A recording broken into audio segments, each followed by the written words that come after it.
little bit of the bubbly. That's undisputed. I'm better than you, and you know it. And we are NXT.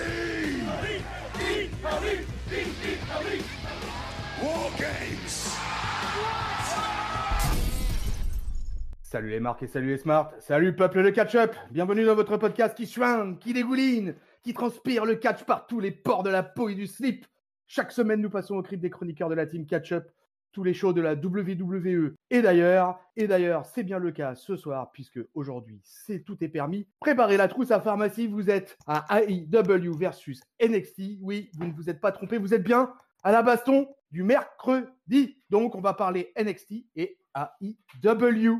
Peuple de catch-up, tu m'as peut-être reconnu. Je suis ton dinosaure, rappelle-toi. Que dis-je ? Je suis ton Luchasaurus des podcasts. Je suis ton tonton Chris.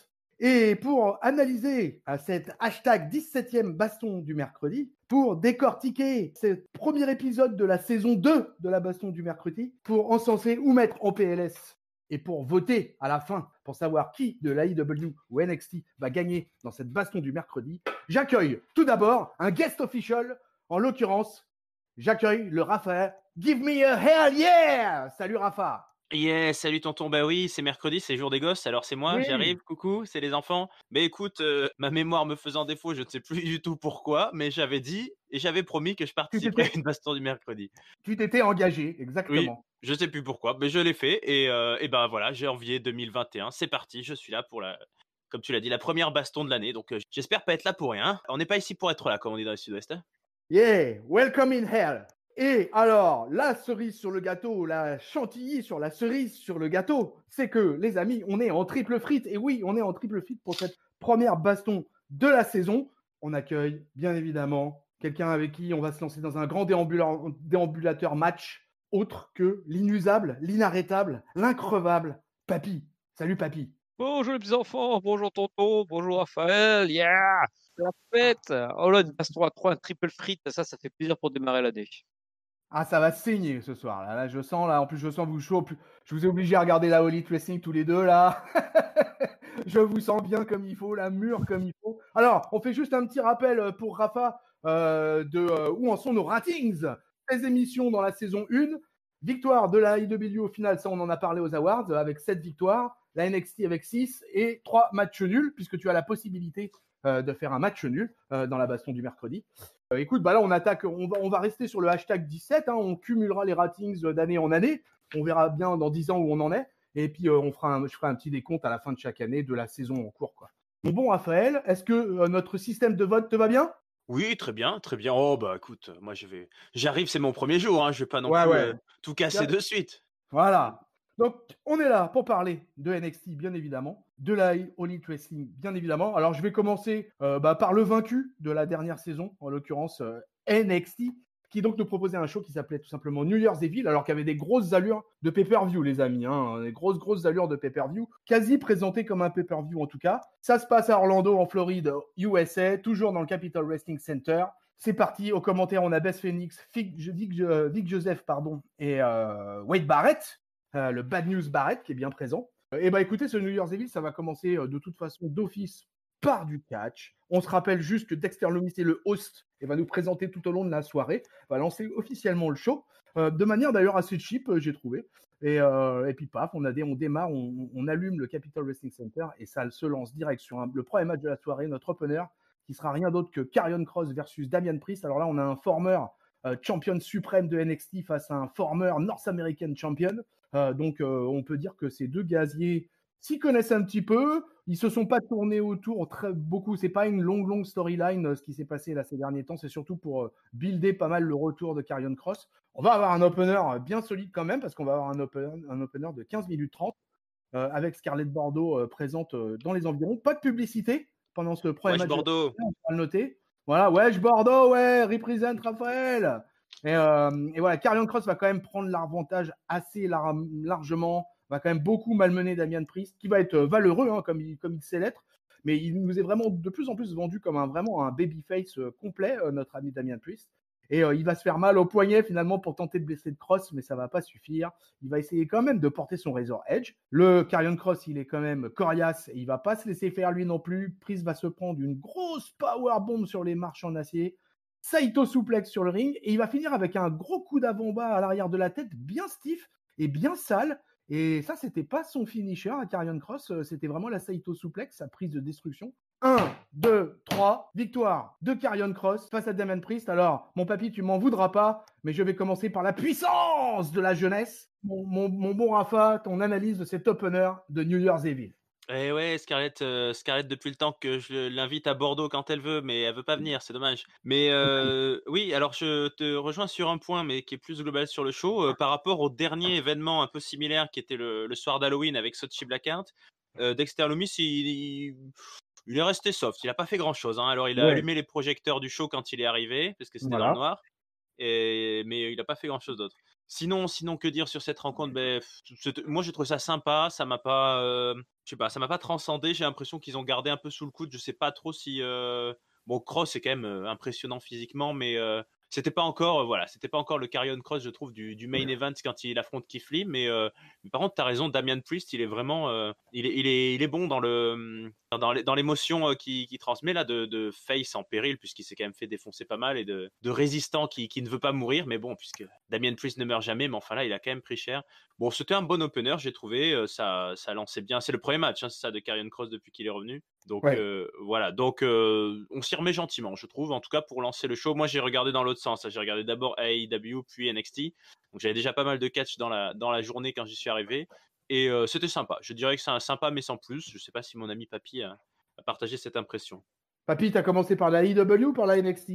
Je l'ai fait dans le même ordre que Raphaël. Donc, du coup, c'est vrai que c'est pareil, c'est à la suite de pas mal de catch que j'ai vu cet opener. Et en fait, j'ai bien aimé le match en lui-même. C'est vrai que son positionnement dans la carte en plus, alors, et dans la carte et dans notre journée, fait que du coup, je me suis pas autant enflammé que j'aurais pu le faire quand j'ai vu l'affiche la première fois en me disant, oh purée, ça va péter le feu, parce qu'en plus, j'aime bien les deux, moi. Le match était plutôt bon. Il y a quelques moves vraiment impressionnants quand il fait sa powerbomb jetée là. Ça, c'est vraiment très, très impressionnant, je trouve, surtout sur un physique pareil. Mais voilà, alors je pense que ça aurait été en main event pour une ceinture. Là, ça aurait été le feu pas possible. Là, c'est un opener qui m'a plu sans non plus me mettre debout sur la table, quoi.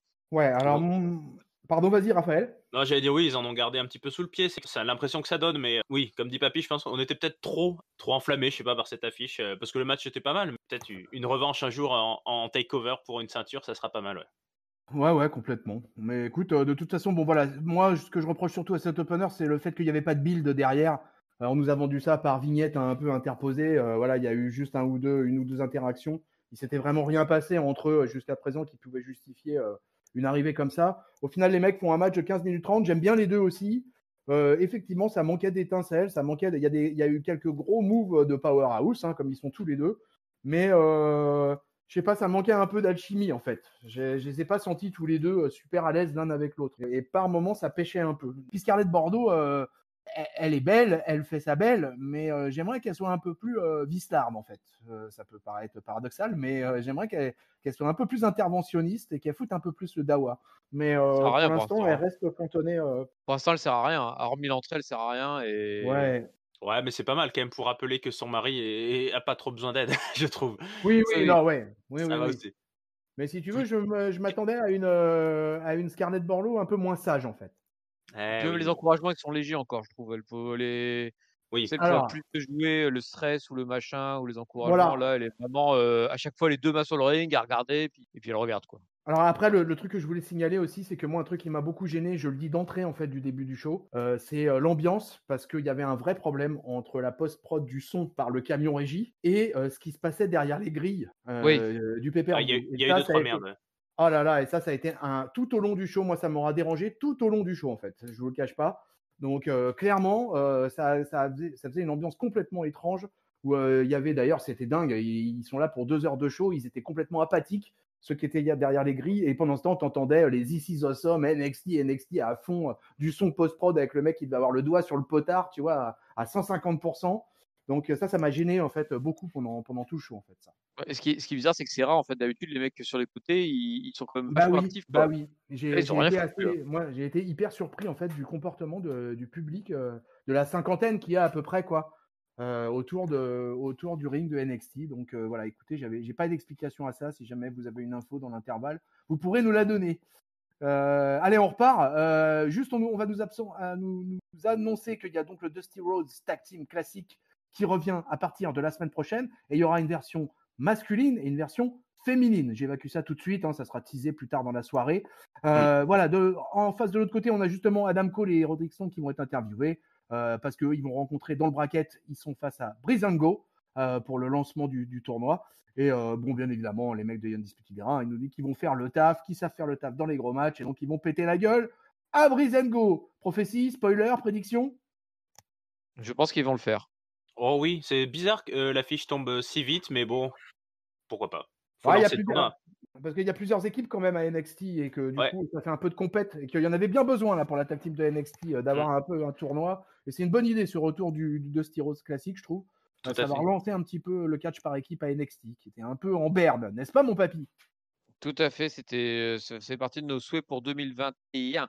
Mais est-ce qu'on n'aura pas d'ailleurs 2 équipes Undisputed Era, vu que c'est Cole et machin chouette que j'oublie son nom là, qui a pas de charisme, Strong, Strong. Roderick Strong, ouais. qui sont en équipe, alors que d'habitude c'est plutôt les 2 autres qui sont en équipe. Ça serait marrant d'avoir les deux équipes Undisputed Era dans le tournoi. Ah, Oui, ça pourrait. ça pourrait, ça serait tout à fait possible. J'ai pas fait très attention, mais normalement il doit être disponible, mais il faut que je le cherche. Mais je crois que le bracket est déjà disponible. Ah d'accord, parce qu'ils ont annoncé tournoi. quelques équipes. Donc mon papy, si tu veux faire quelques recherches éclair, tu nous le Je vais transmets chercher, en cours de show, ok? Je cherche. On enchaîne les amis parce que on a un Ah oui. énorme programme dans cette baston du mercredi aujourd'hui. Restez jusqu'au bout, il y aura un petit bonus après le vote. Allez, championnat des poids moyens, mon bon Rafa. Cruiserweight, match pareil qui a été buildé très très vite en une semaine. Grand Metalik qui affronte Santos Escobar. Donc là, on a un match de luchador, on a un match Amérique latine.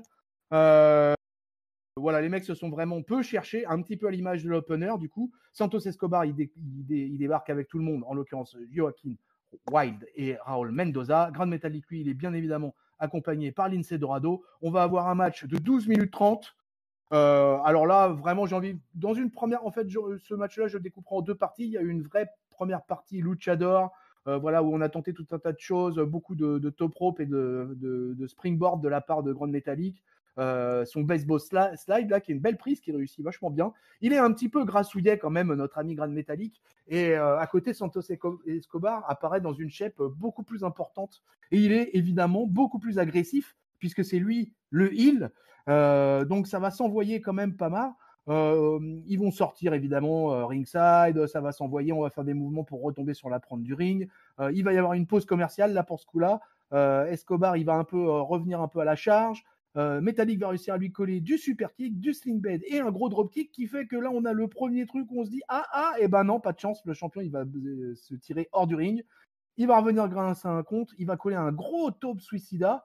On peut noter aussi que Grand Metalik va partir de la 3. Alors j'espère que je vais bien vous le décrire, mais il va vraiment faire un move vraiment spectaculaire parce qu'il va partir de la troisième corde en arrière en faisant un backflip et en emmenant dans une forme de German suplex modifié Santos Escobar. Et c'était un des gros mouvements du match, quoi.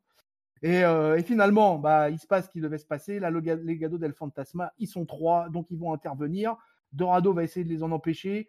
Santos va en profiter, évidemment. Il va réussir à coller pendant un peu tout le bazar de l'interférence son Phantom Driver. Victoire de Santos Escobar en 12 minutes 30. Papy, le Cruiserweight, ça t'intéresse? Bon, ça m'intéresse un poil plus quand c'est ces deux gars-là plutôt que le gars, donc je ne sais pas prononcer le nom, qui est tout pourri. Mais ouais, après alors tu t'en parlais pour l'opener en disant qu'on ne savait pas trop pourquoi ils se battaient l'un contre l'autre. Là, c'est un peu pareil pour Grand Metalik, Ouais. Escobar. Enfin, je trouve encore plus parce que encore les autres s'étaient croisés un peu avant. Là, ils sont recroisés une semaine avant, je crois. Donc, et en plus, sachant que Grand Metalik, il est toujours à Raw, ça enlève un peu du suspense, en fait, je trouve, ce choix-là. Et du coup, le match, il est plaisant, mais pareil, émotionnellement, tu t'investis pas des masses.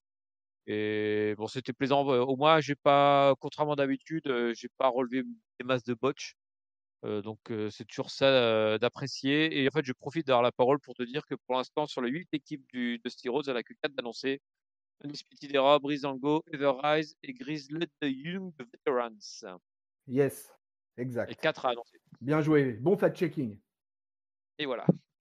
Rafa, ton avis sur ce match Cruiserweight? Alors moi j'ai l'avantage de moins suivre hebdomadairement les 2 shows dont on va parler aujourd'hui. Donc c'est vrai que la notion des constructions des builds, je les ai un peu moins. Mais c'est vrai que quand même, Grand Metalik, on le voit dans le main roster, donc on savait bien l'issue de ce match. C'est peut-être une des déceptions parce que ça, bon, tout en avançant le match, on se disait que qu'on savait comment ça allait finir. Moi j'aime bien le champion là, je le trouve assez sympa. Il a un personnage, il est athlétique, mais il a un peu plus de charisme que souvent. Le gros défaut des cruiserweights, c'est d'être un peu des acrobates, mais de pas avoir trop de personnalité. Donc là, j'aime bien. J'ai bien aimé.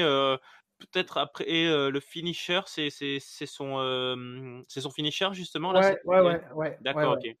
Parce que moi aussi, j'ai cette particularité du coup en suivant moins. Je sais pas forcément si ce que font les mecs à la fin, c'est vraiment leur vrai finisher. Tu vois, Karrion Kross, ça avait une gueule de prise finale là, ce coup de coude dans la nuque. Alors tu me dis que c'était pas son finisher d'habitude, je me souvenais plus trop, mais ça sera peut-être son nouveau. Et là, je sais Oui, pas, peut-être, ouais. ça m'a moins. Quand j'ai vu la prise, je me suis dit tiens, je pensais pas que c'était ça le finisher, donc bon, c'est comme ça. J'ai bien aimé, mais c'est pas ce qui me passionne le plus quand même. Ok, moi juste un petit mot sur le match, c'était plutôt agréable, c'était plutôt pas mal. Voilà, bon, moi pas de build-up, donc c'était compliqué de s'investir dedans. Je voyais pas d'autres alternatives qu'une défaite de toute façon de la part de Grand Metalik, surtout qu'on voit sur quoi il est lancé dans le main roster en ce moment. Donc du coup, voilà, j'ai eu du mal à m'investir dans ce match. Toujours le problème du public qui va me suivre tout le temps. Et donc voilà, un match moyen plus, quoi. Voilà, c'était pour moi du 2,5, 2,75, pas plus, quoi. Allez, on continue. On va avoir une vignette dont je suis content, c'est pour ça que je la signale, une vignette de Mercedes Martinez qui revient en individuel. Et voilà, et qu'elle dit qu'elle n'est pas venue pour enfiler des perles, la gonzesse, et qu'elle vient pour choper le titre de superstar de l'année et qu'elle veut le titre NXT de Yoshirai. Donc voilà, la Mercedes Martinez, enfin, ça y est. Moi, ça fait un moment que j'attends cette fille, en fait, vraiment. Elle a fait un passage éclair à Retribution. Heureusement, elle en est très très vite partie. Elle revient à NXT. Et je trouve que c'est une bonne nouvelle pour cette formidable division féminine de NXT.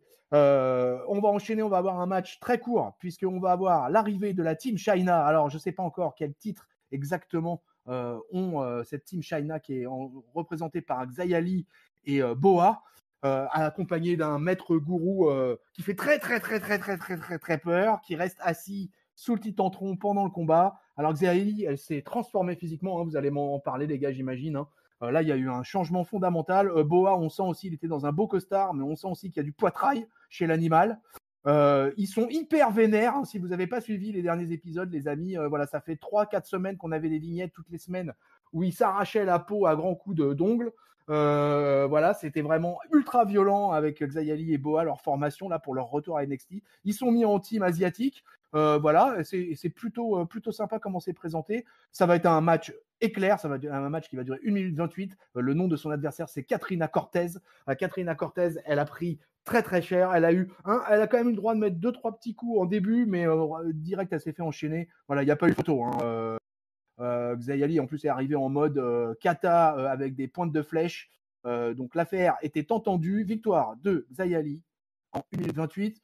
Mon Rafa, la Team China, t'en dis quoi? Allez, Made in China, on va les appeler. Ben ouais, ouais, moi j'aime bien. Écoute, c'est comme on dit des fois, le catch c'est ça. Il faut pas. C'est bien d'avoir des gimmicks des fois un peu cherchés, un peu travaillés. Bon, et ben là ils sont chinois, ils nous font un truc un peu maître samouraï, Jedi, tortue géniale, je sais pas trop quoi, ambiance grand mandarin avec des dragons et des tatouages et tout ce que tu veux. Bah écoute, ça fonctionne, c'est caricatural bien sûr, mais ça a l'air plutôt prenant et ils ont l'air costauds. Bon, faudra voir. Moi, je les connais pas trop, hein, ces deux-là sur le ring, mais je sais même pas s'ils ont fait beaucoup d'apparitions avant ça. Xayali, si, ouais. Ouais, Xayali, un peu. et Boa, il a participé à un Rumble et du temps des house Ouais. shows, il participait à un house show. C'est vraiment un lutteur en développement, quoi. Oui, voilà, c'est le début. Donc, c'est le début de quelque chose qui se lance vraiment et ça donne envie de suivre. Bon, évidemment, là, En gros, il serait juste venu faire coucou et il n'y aurait pas eu de match, ça serait presque pareil. C'est le début, mais c'est intéressant. Papy, un bon squash des familles, à l'ancienne, old school? Ouais, bah moi je suis très content de les voir, les Chinois débarquer. Alors je suis pas sûr que Boa va catcher dans les médias, voire tout court. Parce que comme tu le dis, il était en développement jusque-là et bah enfin, à voir s'il a eu le temps de développer quelque chose. Mais par contre, Chali, ça faisait un bout de temps qu'on la voyait et ouais, en fait, j'avais l'impression que c'était la caution chinoise jusque-là. C'est-à-dire que c'était la fille qui, bah, elle avait pas de moveset particulier, elle avait jamais d'histoire, elle avait pas de personnage, elle avait pas de tenue particulier. Enfin, elle était vraiment pas travaillée du tout. Elle était là juste pour dire deux. Et là, bah, je trouve qu'ils l'ont enfin travaillé, ils lui ont donné un petit background sympa. Effectivement, physiquement, elle est transformée. Alors, je pense elle a toujours été assez robuste, on va dire. Mais là, elle a un nouveau look qui met bien en valeur sa musculature. Et puis, bah voilà, elle fait un squash. Je suis pas sûr que ça sera la plus grande catcheuse de tous les temps. Mais au moins, voilà, c'est un personnage travaillé. Et je suis bien content de l'avoir débuté. Et je continue d'espérer que derrière le maître se cache un ou une autre catcheuse. Ça serait ça ferait triper ça. Damn, je rejoins l'enthousiasme général. Voilà, moi j'attendais ça avec impatience. Juste toute petite pointe de déception sur le enfin la jobbeuse en l'occurrence, parce que je pensais qu'à NXT ils auraient pu nous trouver une jobbeuse peut-être un peu plus de mise en valeur en termes de physique peut-être face à Xayali. Mais voilà, mais hyper satisfait du segment. J'ai trouvé que c'était bien ficelé, un squash c'était très bien, ça passait super bien. Et pas de problème. Moi, je suis totalement client également de cette gimmick très marquée. On en a parlé à Raw, mon bon Rafa ira nous écouter de gimmicks très marqués. Et voilà. Et là, pour le coup. Vous avez parlé du Boogeyman? Ouais, non, on a parlé de Tatanka, plus exactement, plus précisément. Allez, écoutez, le Raw, il est en ligne, les amis, comme les Awards. Ah, j'ai pas eu le temps. C'est chaud bouillant. Allez, on retourne, on nous informe que donc Timothy Thatcher, il est blessé, donc il n'y aura pas de match contre Thomas Ciampa. Il devait s'affronter dans un fight pit. Et bah, c'est tombé à l'eau, blessure de notre ami Timothy Thatcher. On va avoir une petite interview de Bronson Reed pour le network. Voilà, il va faire passer un message à l'intégralité du vestiaire de NXT pour l'année 2021 en disant tout simplement que ça sera son année. Le Bronson Reed, danger les gars? Ouais, Oui. moi je l'aime bien, Bronson Reed. Il a une bonne tête, un bon physique et il n'est pas un catch dégueu pour quelqu'un de sa taille. Donc j'espère qu'il aura l'occasion de s'exprimer. Le danger, je sais pas, mais il aura plus d'exposition. Et lui aussi, il est en phase de développement, de croissance.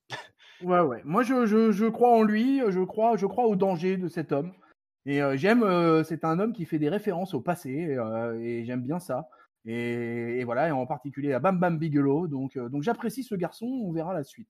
Allez, on retourne dans le dur, les gars. On retourne dans un Last Woman Standing Match, la division féminine, la fameuse Raquel Gonzalez qui affronte Rhea Ripley. Alors là, il y a du build, il y a du vrai build parce que on est dans une feud qui dure depuis un paquet de temps.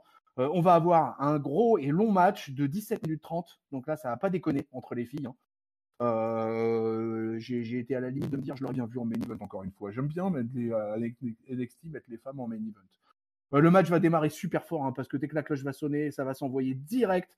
Ça va se passer à l'extérieur du ring, ça va se tabasser, ça va s'attaquer avec de la chaise, ça va s'envoyer contre les plexis. Derrière, Raquel, elle va pécho un kendo stick et vas-y, c'est parti, à coup de kendo. Elle va essayer aussi de menotter l'Australienne. Bon, ça va pas marcher parce que Ripley va quand même se débattre et réussir à s'en sortir. Finalement, elle va pas réussir à contrer par contre un gros back body drop, mais alors d'une bonne belle brutalité qu'elle s'est prise sur la table des commentateurs. Gros moment là dans ce match féminin. Alors là, parce que je ne l'ai pas signalé, mais pour les gens qui nous suivent peu ou très peu, voilà, Raquel Gonzalez et Rhea Ripley, là, on peut dire qu'on était dans un match de powerhouse féminine et que donc là, on avait du muscle, on avait de la taille et on avait de l'allonge et vraiment, ça a donné grave. Dakota Kai, qui est la copine de Raquel Gonzalez, va finalement intervenir. Elle va venir parce que qu'est-ce qu'elle va faire? Elle aussi, elle va donner des coups de kendo stick. Rhea Ripley va réussir à se débarrasser d'elle, elle va quand même réussir un peu à la tabasser et revenir vers le ring. Vers la fin, voilà, toutes les toutes dernières minutes, là, ça va s'envoyer leurs différents movesets. On va avoir un passage vraiment un peu catch. Voilà, je vais dans les cordes, je chope, je retourne, je passe des souplesses. Voilà, un bel étalage technique, j'ai trouvé dans ce match. Et la fin du combat va voir Raquel Gonzalez réussir à choper. Alors, j'ai plus le nom de la prise exacte. Enfin, dans sa powerbomb. Voilà, elle lui met une énorme powerbomb sur les marches, sur les escaliers. Elle fait passer Rhea Ripley à travers la rampe ou je sais pas quoi. C'est un truc saignant à la fin là. Et Raquel Gonzalez va ressortir super forte de ce combat. Alors on va débattre par rapport à Rhea Ripley. Est-ce que c'est le chant du cygne pour Rhea Ripley à NXT? Mais là, grosse victoire convaincante de Raquel Gonzalez. Alors je vais commencer par le papy. Papy, ce match féminin. Bah ouais, ce match féminin. Alors toi, tu me parlais de Mercedes Martinez que tu étais heureux de voir débarquer pour aller chercher Yoshirai peut-être. Moi, j'espère vraiment que c'est Raquel Gonzalez qui va y aller là, parce que franchement là, ça Mais fait elle va des y aller, semaines, elle va y aller. Là, je pense qu'il va y des avoir semaines pour la build de cette fille et qu'elle prouve sa puissance et sa domination sur le roster féminin. Elle a quand même piné Yoshirai à Wargame, hein, c'était elle. Et puis moi, ouais, elle est vraiment impressionnante. En plus, elle domine physiquement Rhea Ripley, ce qui est pas peu dire parce que Ripley c'est quand même déjà quelqu'un d'assez très impressionnant physiquement. Et puis voilà quoi. Donc je suis plutôt bien. Le match était pas. Enfin, c'est compliqué de juger. J'ai pas envie non plus d'être trop dur. Il était plutôt bien. Après, c'était pas un match qui restera non plus dans l'histoire du catch, je pense. Mais il était plutôt bien, quelques moves impressionnants. Et puis voilà, pour moi, c'est au-delà de Rhea Ripley qui perd, c'est surtout Raquel Gonzalez qui gagne et qui enchaîne des victoires convaincantes, qui a piné quasiment toutes les filles les plus fortes du roster. Elle a vraiment pris le dessus sur Dakota Kai alors qu'elle a été très longtemps son bodyguard. Et puis voilà, je suis très content pour elle et j'ai vraiment impatience. Pour moi, c'est s'il doit avoir le gros match, je sais plus s'il y a un takeover juste en Mania ou si c'est à un autre moment, mais s'il y a avoir le gros match de l'année à venir, ça sera celui-là, hein, Yoshirai contre Rachel Gonzalez. Hein. Alors, il y a un takeover qui est prévu pour la Saint-Valentin. Ça va être plein d'amour ce soir-là. Oh oui. Mais est-ce qu'il y en aura un le samedi juste avant WrestleMania cette année? Je sais pas du coup. En tout cas, moi, pour le coup, j'ai bien aimé. Hein. C'est le premier match là de la soirée qui m'a vraiment accroché. J'aime bien les deux. J'ai trouvé qu'il y avait quelques inventivités. Alors bon, c'était pas effectivement un match 5 étoiles dont on se souviendra longtemps, mais voilà, elles ont été créatives avec tous les outils à disposition. Il y a cette séquence où Raquel Gonzalez là, elle est menottée au grillage et puis elle arrache le grillage et après elle tape avec, ça c'était sympa. Ouais, il y a le move qu'elle prend, que Rhea Ripley prend sur la table des commentateurs. Là, elle tombe vraiment sur le bas du dos, sur l'arête de la table. Putain, là, j'ai eu hyper mal pour elle. Et les deux s'en sortent très bien, je trouve, parce qu'à cause de cette intervention de Dakota Kai, on a quand même. Enfin, Rhea Ripley, elle avait 15 minutes de match dans les dents, et puis elle l'a quand même bien balancé dans les casiers. Là, la petite. Bon, l'autre, elle fait 20 kilos, mais. Non, j'ai trouvé que les deux en sortaient gagnantes. Et bon, surtout Raquel Gonzalez, là, qui a été assez énorme et qui, effectivement, je pense, est la future grosse star de NXT cette année.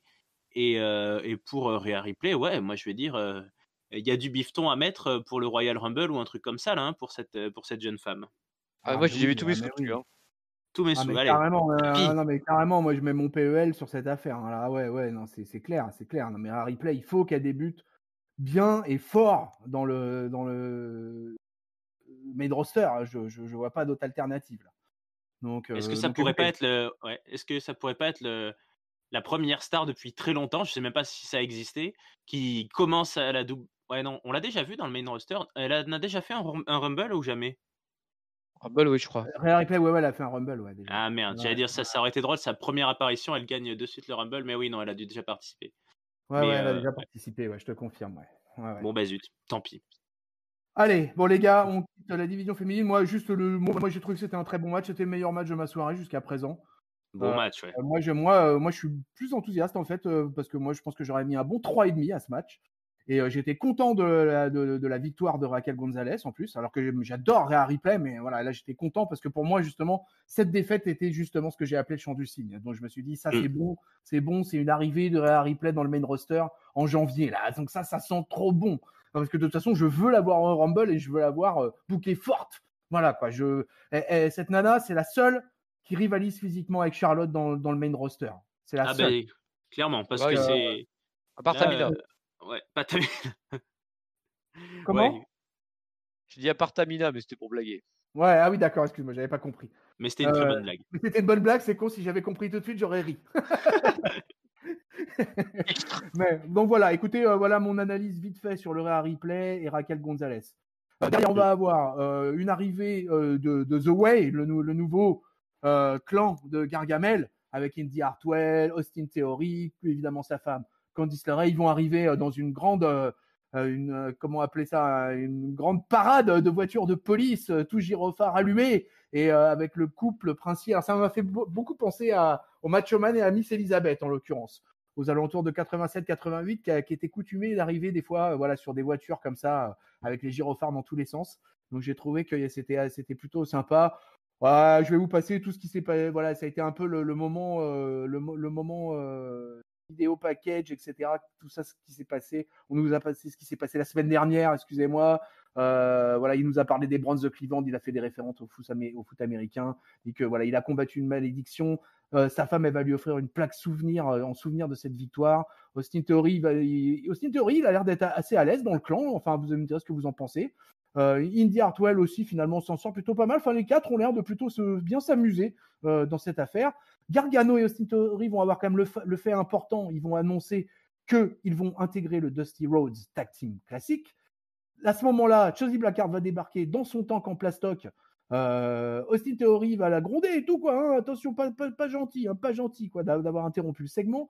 Elle va lui balancer un espèce de missile au niveau des parties fragiles. Gargano va vérifier s'il va bien. À ce moment-là, Blackheart, elle monte sur le ring. Elle se bat avec Indy Hartwell. Alors que Candice LeRae, elle est envoyée hors du ring. Évidemment, tout ce bordel, ça va enchaîner quoi? Ça va enchaîner un mixed match entre Johnny Gargano et Candice LeRae qui va affronter Shotzi Blackheart et Kushida. Oui, Kushida, ce chevalier asiatique qui débarque et qui vient sauver la belle Shotzi Blackheart et qui vient donc affronter dans un match qui, je sens, vous a enthousiasmé, les amis. Un match de 8 minutes 43. Ah, j'ai même pas envie de replay, j'ai juste envie de donner la parole à Papy. Papy, ce match. Non, le match, sincèrement, je m'en foutais. Non, mais je pardonne, en fait. Je pardonne parce qu'ils ont dû remplacer le match, le pit match. Oui, ils ont Et du remplacé coup, le ils ont dû trouver un match segment et un match pour combler le trou. Et du coup, ils ont utilisé ça. Je leur en veux pas. Le match en lui-même, j'en avais. Du coup, vu qu'il n'était pas du tout prévu sur la carte, je m'en foutais un peu. Kushida, ça va bout de temps qu'il se rapproche de Gargano. Donc, ça sera certainement son prochain adversaire. Qui me va très bien parce que Kushida, jusqu'à présent, il foutait pas grand-chose. Donc, c'est bien qu'il se mette un peu à tourner autour d'une stature. Et puis voilà. Mais par contre, effectivement, moi, le clan, je l'aime pas mal, le clan The Way. Il a 2 filles, 2 gars, c'est plutôt sympa, ça donne une bonne dynamique. Et puis comme ça aide aussi les 2 jeunes que sont Indy Hartwell et Austin Theory à prendre le métier là avec 2 autres plus expérimentés côté NXT. Donc j'ai absolument rien contre ce clan-là, bien au contraire. Rafa. Ah, moi j'irais plus loin. Moi j'aime beaucoup ce clan. Alors Gargano et Candice LeRae, je trouve qu'ils ils ont trouvé leur truc là. Hein. Pourtant ils ont ni le physique ni la gueule de l'emploi, mais c'est eux le power couple là. C'est un peu le Triple H et Stephanie de NXT. Un petit peu, pas faux. Ouais, bonne comparaison, mon ami. Merci, ça fait plaisir. Mais oui, comme tu l'as dit, j'ai trouvé qu'ils jouent tous avec jubilation ce clan-là. La session un peu remise des prix, cadeau, c'était assez drôle. Austin Theory, effectivement, moi je suis, comment dire, je vais pas dire que je suis très impressionné parce qu'il reste un jeune sidekick pour le moment, mais c'est ça, hein, je crois qu'il a que 24 ans encore. Ou... 22 ans. 22 ans, ouais. Bon, 22 ans. À 22 ans, j'en étais pas là, quoi, hein, je peux le dire. Hein. Et je trouve que dans cette famille-là, il gagne un peu en registre, en acting, parce qu'avec il était avec quoi? Il était avec Rollins, et puis qu'est-ce qu'il a fait avant? Ah oui, il était avec Andrade et tout ça. Andrade, ouais, bon. Il était un peu effacé, alors que là, il parle au micro. Bon, voilà, il a pris un petit obus dans les bijoux de famille, comme dirait Thierry Roland. Il a fait un peu il fait de la comédie, mais ça va lui faire gagner du galon. Et ouais, voilà, il a que 22 ans. Moi, je dis, dans 4-5 ans, il peut être au top. Alors après, est-ce que ça va pas l'a handicapé d'avoir un peu trop joué les couillons avant, mais j'aime bien cette équipe. Et j'aime bien Shotzi Blackheart aussi. Bon, son prénom est difficile à prononcer, mais je trouve qu'elle a aussi, pour le coup, quand on suit pas trop NXT tout le temps et que on s'implique de suite dans son personnage, là c'est complètement taré, elle a les cheveux verts et elle a un tank, d'accord, mais au moins c'est rigolo et ça fonctionne. Donc pour un segment qui remplaçait un match qui devait être du gros costaud dans une cage à se faire péter les dents et à se faire saigner la gueule, c'était pas le même style, mais c'était bon rattrapage, je trouve. Alors, je vais y aller sur les compliments concernant le clan Gargano. Ouais, ça, je suis plutôt d'accord avec vous, c'est plutôt sympa. Indy Hartwell est pas terrible dans le ring, quoi. Mais par contre, elle est plutôt à l'aise en promo. Donc, ça fait que ça donne un rendu plutôt bien. Et il y a eu pas mal de segments, je pense aux segments dans la baraque de Gargano et Candice LeRae qui ont été assez drôles. Et c'est plutôt bien foutu. Le match en lui-même est vraiment totalement quelconque.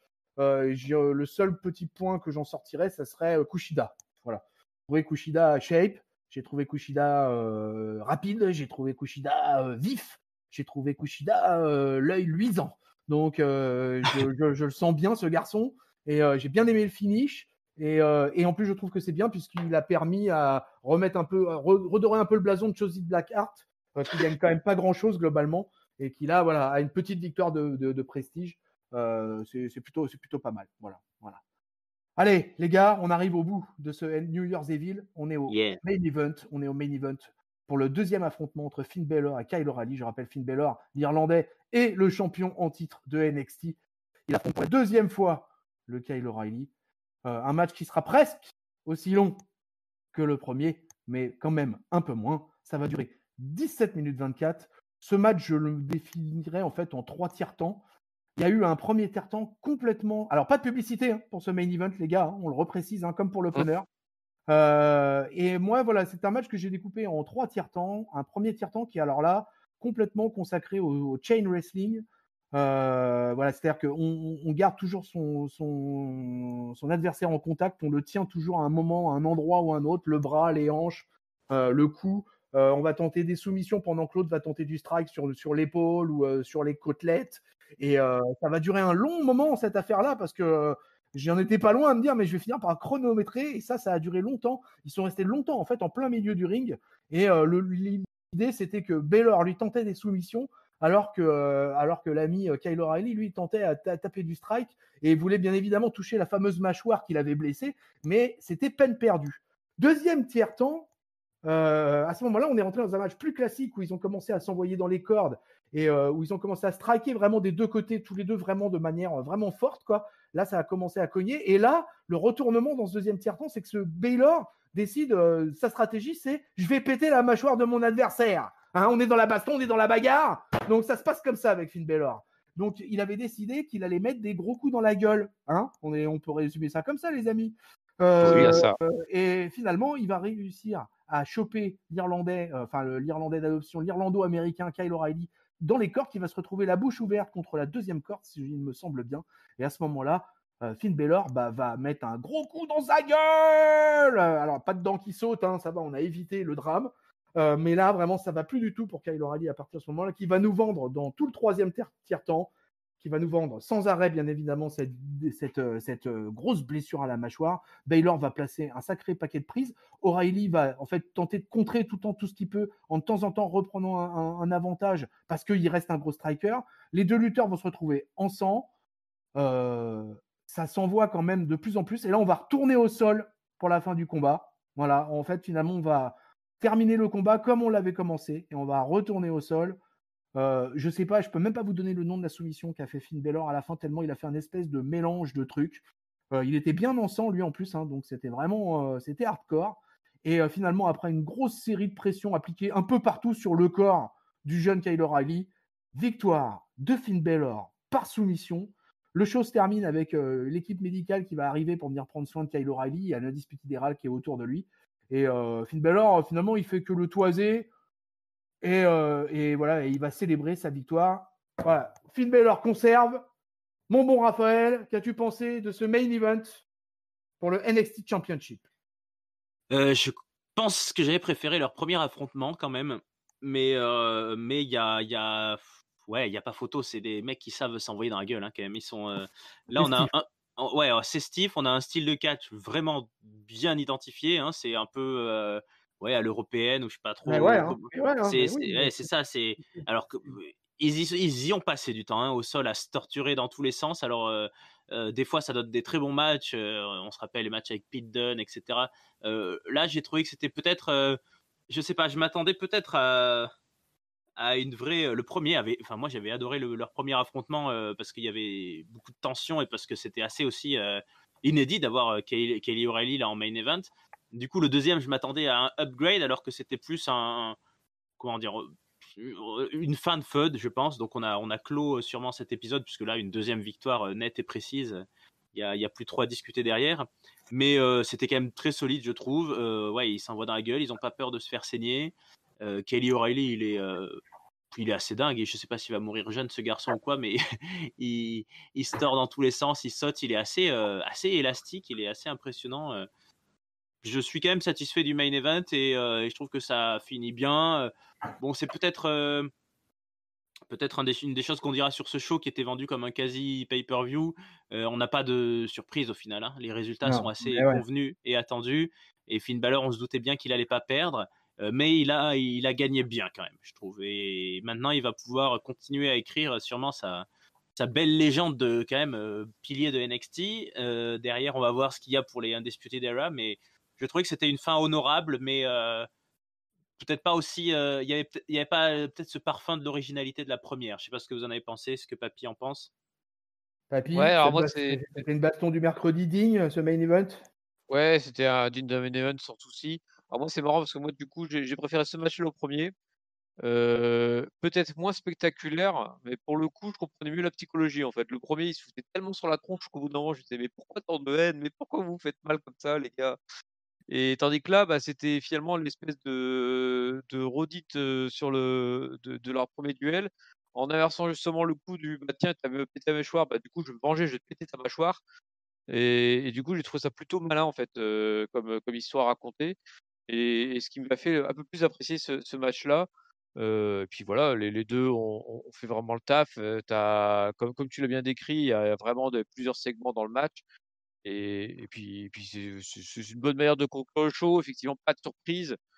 Après, c'était enfin on fera le bilan tout à l'heure, mais ça reste un show très solide du coup, parce que tu as vraiment pas de points quasiment pas de points faibles et ce match-là est bien à l'image du reste du show, quoi. Ouais, ce Shine Wrestling, ce Mat Wrestling ces 10 premières minutes, enfin ces 6 premières minutes de combat, on va dire, je pense que c'était dû largement au fait qu'il fallait protéger Finn Balor et qu'ils ont réussi à le protéger jusqu'à un certain point, mais comme ce mec est dingue, voilà quoi. Donc ce mec finalement, dans le deuxième tiers-temps du combat, il s'est dit oh ben je retourne comme d'habitude en fait, hein.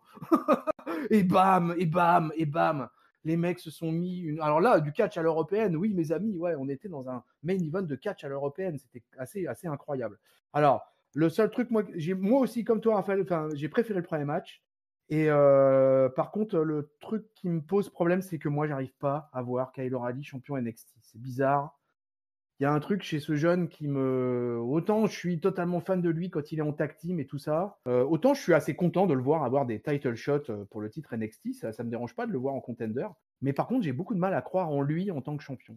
Et j'arrivais pas une seule seconde à imaginer que Finn Balor allait perdre ce match. Pour moi, ça me semblait complètement. Donc, je sais pas, c'est compliqué. Et puis, alors là, pour le main event, dans un match comme ça, 17 minutes 25, avoir ce problème en plus avec le son et le public de l'autre côté où vraiment là j'ai halluciné, je dis non mais là les gens là, il n'y a pas quelqu'un pour gueuler là, un mec de la technique pour venir voir les gens et leur dire hey, oh, vous vous réveillez là, vous applaudissez, vous faites quelque chose, vous bougez les grilles, enfin voilà, il se passait rien et ça m'a un petit voilà, comme ça m'a dérangé tout le show, voilà, ça a été le truc final. Allez les gars, on en a terminé avec le NXT 6 janvier 2020, le New Year's Evil. On va passer sur un autre New Year's, on va switcher, on va passer sur un New Year's match cette fois. Allez. Voilà, on va toujours en Floride, hein, sauf qu'on va à la concurrence, on va à Jacksonville, USA, la Daily's Place. Alors, ils sont toujours, il faut savoir, c'est une arena qui est en extérieur. Et d'ailleurs, ça va jouer d'ailleurs pas mal sur la soirée parce que les mecs vont catcher sur, il faisait 7-8 degrés dans l'arena, donc c'était assez tendu, ça devait être assez compliqué. D'ailleurs, Jericho va en dire un mot pendant les commentaires. Les On va cahiers. retrouver, et ouais, ça caillait grave. Hein. Et donc, il parle d'ailleurs d'à partir de la semaine prochaine d'intégrer une arena couverte là. Parce que là, voilà, faire du catch avec une température à 7 degrés, c'est un peu. Pour ceux qui ont joué au rugby, voilà, quand tu as les doigts gelés pour jouer, c'est un peu compliqué, quoi. Alors, faire du catch, j'ose même pas imaginer. Et ils sont pas dans l'Essonne, et encore. Ils sont en Floride, ils sont bien contents. Ouais, ils sont en Floride, tu m'étonnes, carrément. Mais ils sont en quoi. slip. Eh oui, ils sont en slip, c'est tout l'avantage. Mais nous aussi, on a mis notre plus beau slip pour cette baston du mercredi. On est passé à la All Elite Wrestling, le Dynamite hashtag 67. Voilà, en mode presque pay-per-view, parce que c'est pas tout à fait un pay-per-view quand même. C'est quelque chose qui se passe sur 2 soirées. Donc là, on va vous commenter la première pour cette baston du mercredi. J'ai envie de dire, on commence d'une manière totalement classique à la All Elite Wrestling, puisqu'on attaque avec un gros match à 4 contre 4, un 8-man tag team match qui va voir s'opposer. Alors, c'était déjà promis depuis la semaine dernière, pendant l'hommage à Brody Lee, où il y avait, voilà, les gars s'étaient déjà promis un peu monts et merveilles. Voilà, on est arrivé aux monts et merveilles. La SCU, Christopher Daniels et Frankie Kazarian, les 2 vétérans, sont associés aux Young Bucks, Matt Jackson et Nick Jackson. Ils vont affronter les Easy Acclaim, qui est une nouvelle équipe qui a eu un premier title shot face aux Young Bucks il y a 15 jours et qui a perdu ce match, qui sont représentés donc par Anthony Bowens et Mac Caster, qui sont des catcheurs qui sont dans un mode hip-hop momo. On débarque avec la boombox. Il y en a un qui est plutôt à l'aise au niveau rap, plutôt à l'aise au niveau du flow, qui charrie bien les Young Bucks et les SCU quand il arrive. Il charrie bien les SCU sur leur rage comme il faut, hein, pas sympa avec les vieux. Ils sont associés pour ce 4 contre 4 au Hybrid 2, qui sont Angelico et Jack Evans. Alors là, voilà, une équipe que j'adorais à la Lucha Underground, voilà, que je vénérais même. Et Angelico, respect, quoi. Alors un gars avec un catch à très haut risque, qui se blesse sans arrêt, mais bon, quand il est dans le ring en général, c'est plutôt pas mal. On va avoir un match, vraiment, on était dans du classique All Elite Wrestling. On va avoir un match tag team de 10 minutes, où là, un peu en mode spot fest, quand même beaucoup en mode spot fest, on va quand même être honnête. Les mecs se sont envoyés dans tous les sens. Les Bucks sont sortis toutes leurs spéciales à base de super kick. Ils ont évidemment placé leur Meltzer Driver. Il y a Caster qui vient s'en prendre à Nick Jackson, qui apparemment s'est blessé au cours du combat. Ça va du coup mettre un peu le bazar, mais comme du coup dans un 4 contre 4 c'est un peu le bordel, il y en a partout ringside, ça va s'envoyer dans tous les sens, je vous passe tous les détails. Voilà, Daniels est bien chaud, on sent qu'il est vraiment il est en train un peu de faire son dernier run. Il a apparemment plus ou moins annoncé que là ça y est, il arrivait sur la fin. Il a même annoncé que si les SCU perdaient le prochain match tag team, il se séparerait définitivement, qu'il ferait un dernier run solo. Donc c'est quand même des mecs qui sont là sur le circuit depuis 20 piges, hein, quand même, quoi. Donc voilà, et à la fin, victoire des Young Bucks et des SCU.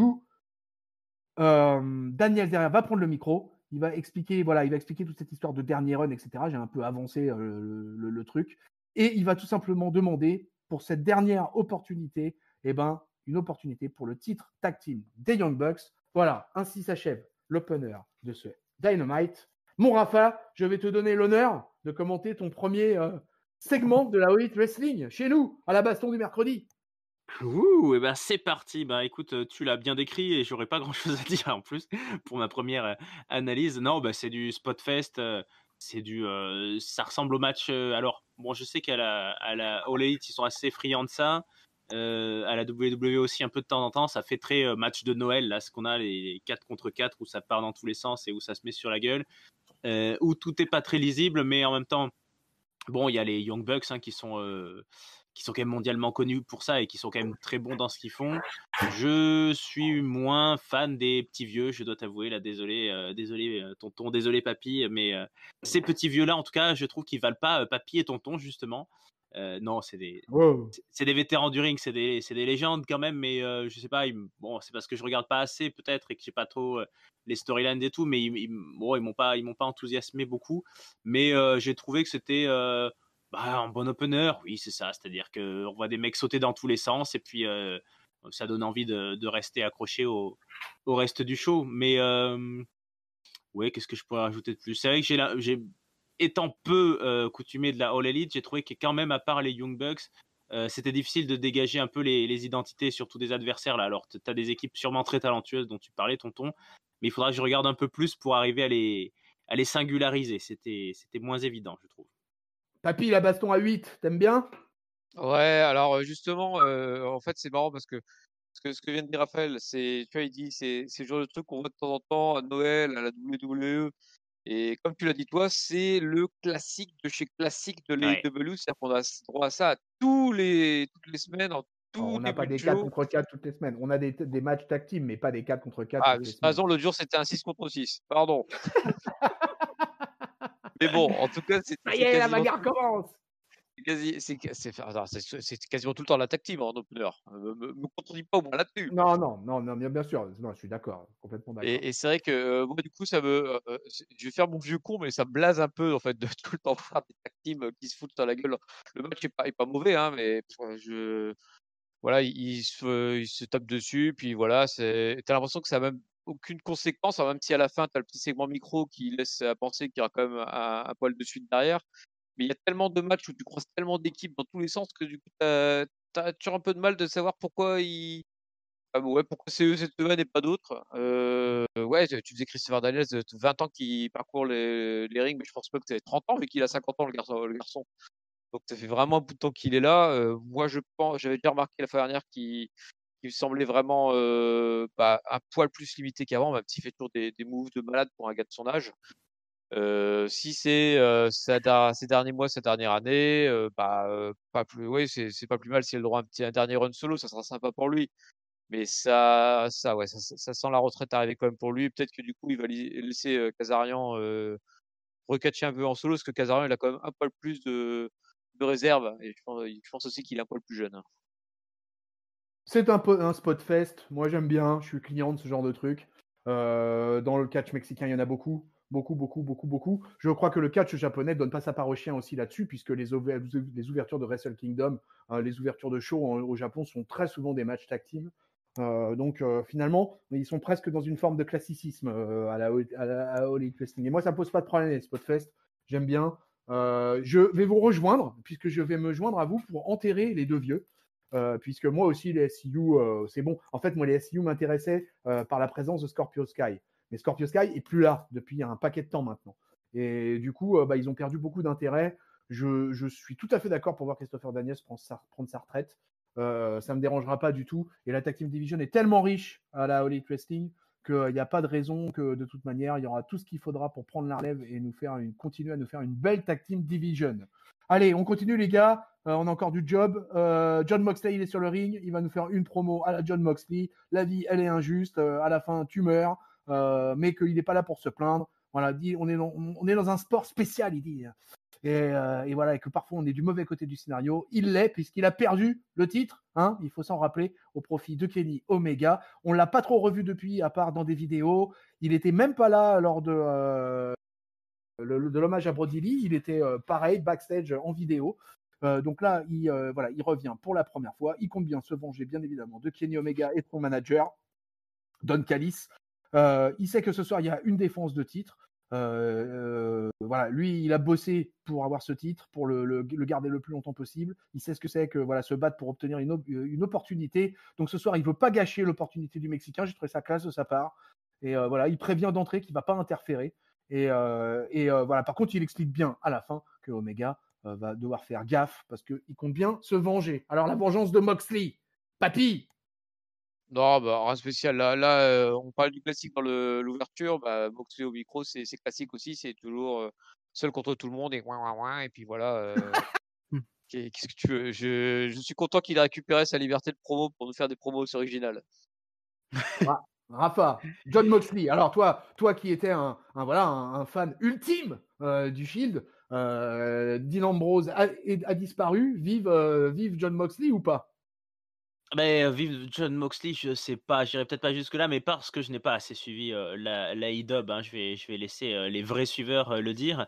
Non, par contre, j'ai vraiment l'impression, mais alors je repréviens, hein, tout ce que je vais dire pendant cette prochaine demi-heure, trois quarts d'heure sur la AEW, c'est vraiment mon opinion très partielle et déformée sur le fait que je suis pas un suiveur permanent, mais j'ai l'impression qu'il lui donne, il a vraiment un statut assez à part, dans le sens où il a été champion très longtemps. Et j'ai l'impression que, comme l'a dit Papy, il est un peu seul contre tous. il catch pas si souvent, à part quand il défend les titres de temps en temps. Il est pas trop là même quand il y a les événements un peu collectifs comme l'hommage à Brody. Il a un statut un peu au-dessus de tout le monde, hein, un peu qui domine un peu la mêlée. Tant mieux pour lui, hein, c'est un main eventer total. Est-ce que ça va pas être un peu casse-gueule au fur et à mesure à la longue là, s'ils sont obligés, parce qu'il faut bien tourner un peu de l'éloigner de la title picture. Mais en tout cas, lui, pour le coup, il a gagné sa reconversion et son départ. C'est le vrai gagnant, j'ai envie de dire, presque de la All Elite Wrestling, quoi. Il a réussi ce qu'il n'a pas réussi à faire à la WWE. Bon, après, est-ce que, comme dit Papy, est-ce que ça valait le coup de partir pour faire des promos qui n'ont pas l'air si folles que ça? Mais en tout cas, il est main event John Moxley, alors qu'il n'était pas main event Dean Ambrose. Hein. On est d'accord. Écoute, moi j'ai trouvé la promo relativement classique de sa part à la All Elite Wrestling. Ça a été finalement assez court. Il a bien expliqué les choses. Moi j'ai trouvé juste à signaler le petit geste classe à la fin. Pas d'interférence. Et tu te dis que quand il dit ça comme ça, il va le faire. Tu vois, je m'attendais pas à voir John Moxley dans le main event. Mais on en reparlera du main event sans transition. On va retrouver vite fait. On apprend que Trent Barreta est blessé. Donc du coup Chuck Taylor et Orange Cassidy qui sont prévus dans la carte de la nuit 2 sont un peu désœuvrés. Il y a Miro, mon ami Rafa, on va dire un petit mot de Miro. Ouais. Voilà. Alors Miro, depuis qu'il est arrivé à la All Elite Wrestling, c'est quelque chose. Donc il dit que ça craint pour Taylor et Cassidy parce qu'il sait que c'est Trent qui est le leader du petit groupe. Du coup, s'il veut, il veut bien s'envoyer avec Chuck Taylor. Au départ, en fait, il lui propose un peu son amitié. Taylor, il lui explique qu'il n'est pas intéressé. Par contre, il serait plus intéressé par le fait de botter le cul au Bulgare. Moi, je dis, allons-y. Miro, il a une autre proposition, par contre. Il lui dit, non, on fera ça la semaine prochaine. Et si le méchant l'emporte, il devra obéir à ses ordres jusqu'au mariage de Kip Sabian et de Penelope Ford, la sublime Penelope Ford. Mais, mon bon Rafa, vois-tu, c'est ça l'info dans tout ce truc-là, c'est que Miro, tu l'as quitté, il s'appelait Rousseff, il était dans une feud de mariage, tu retrouves Miro, il est toujours dans une feud de mariage. À toi, Rafa. C'est plus lui qui se marie là. Il a compris qu'il valait mieux laisser faire les autres parce que il en est revenu du mariage, Miro Rousseff. Écoute, c'était très court et je saurais pas quoi dire de plus sur tout ça, à part que j'ai trouvé la tenue de Miro justement assez dégueulasse, là, une espèce de costume qui faisait pas du tout peur, là, un truc vert, bleu, trop. Enfin bref, il était pas très impressionnant. Mais non, je sais qu'il y a beaucoup de gens qui trouvent qu'il arrive, il n'est pas très intéressant et il n'arrive pas au niveau auquel il pourrait prétendre. J'ai envie de dire, là aussi, il y a du monde déjà dans le roster à la All Elite Wrestling. On peut pas non plus pousser tout le monde comme ça dès qu'il y a un nouveau qui est signé, parce que ça fait quoi, 2 mois qu'il a commencé, même pas. Ouais, c'est ça, ouais. Ouais, donc laissons un peu de temps. Moi, je dis que laissons 6 mois, 1 an aux gars pour voir ce qu'ils savent faire et ce qu'ils peuvent faire, et si on leur construit pas un truc petit à petit. Là, il a l'air d'être un peu, c'est ça, hein, c'est le best man, c'est le témoin du mariage, donc c'est pas une gimmick être témoin d'un mariage. Sur le principe, tu te dis, c'est pas toi la star du truc, mais ça viendra, il y aura une montée en puissance, j'espère pour lui, on va suivre. Mais j'aime bien le Bulgare de base. J'aime bien les gentils en face, là, Orange Cassidy, j'aime bien tout ça, donc pourquoi pas des trucs sympas, ouais. Papy, Miro, t'as été Miro, toi t'es complètement Miro, toi, de toute façon. Toi. Je suis complètement Miro, façon c'est l'âge, tu sais très bien comment commencer. Alors je vais retenir un argument de Raphaël quand même pour défendre le pauvre Miro, c'est qu'effectivement ils peuvent pas forcément mettre tout le monde tout en haut de la carte tout de suite, et que j'en ai déjà parlé dans les awards, mais le roster de l'AEW me semble tellement boursouflé que un Miro en plus ça fait beaucoup. Donc on va pas lui en vouloir de pas être tout de suite dans le haut de la carte. Par contre, toute cette histoire-là, elle est avec pas Orange Cassidy, Kip Sabian, tout ça, c'est pas intéressant du tout.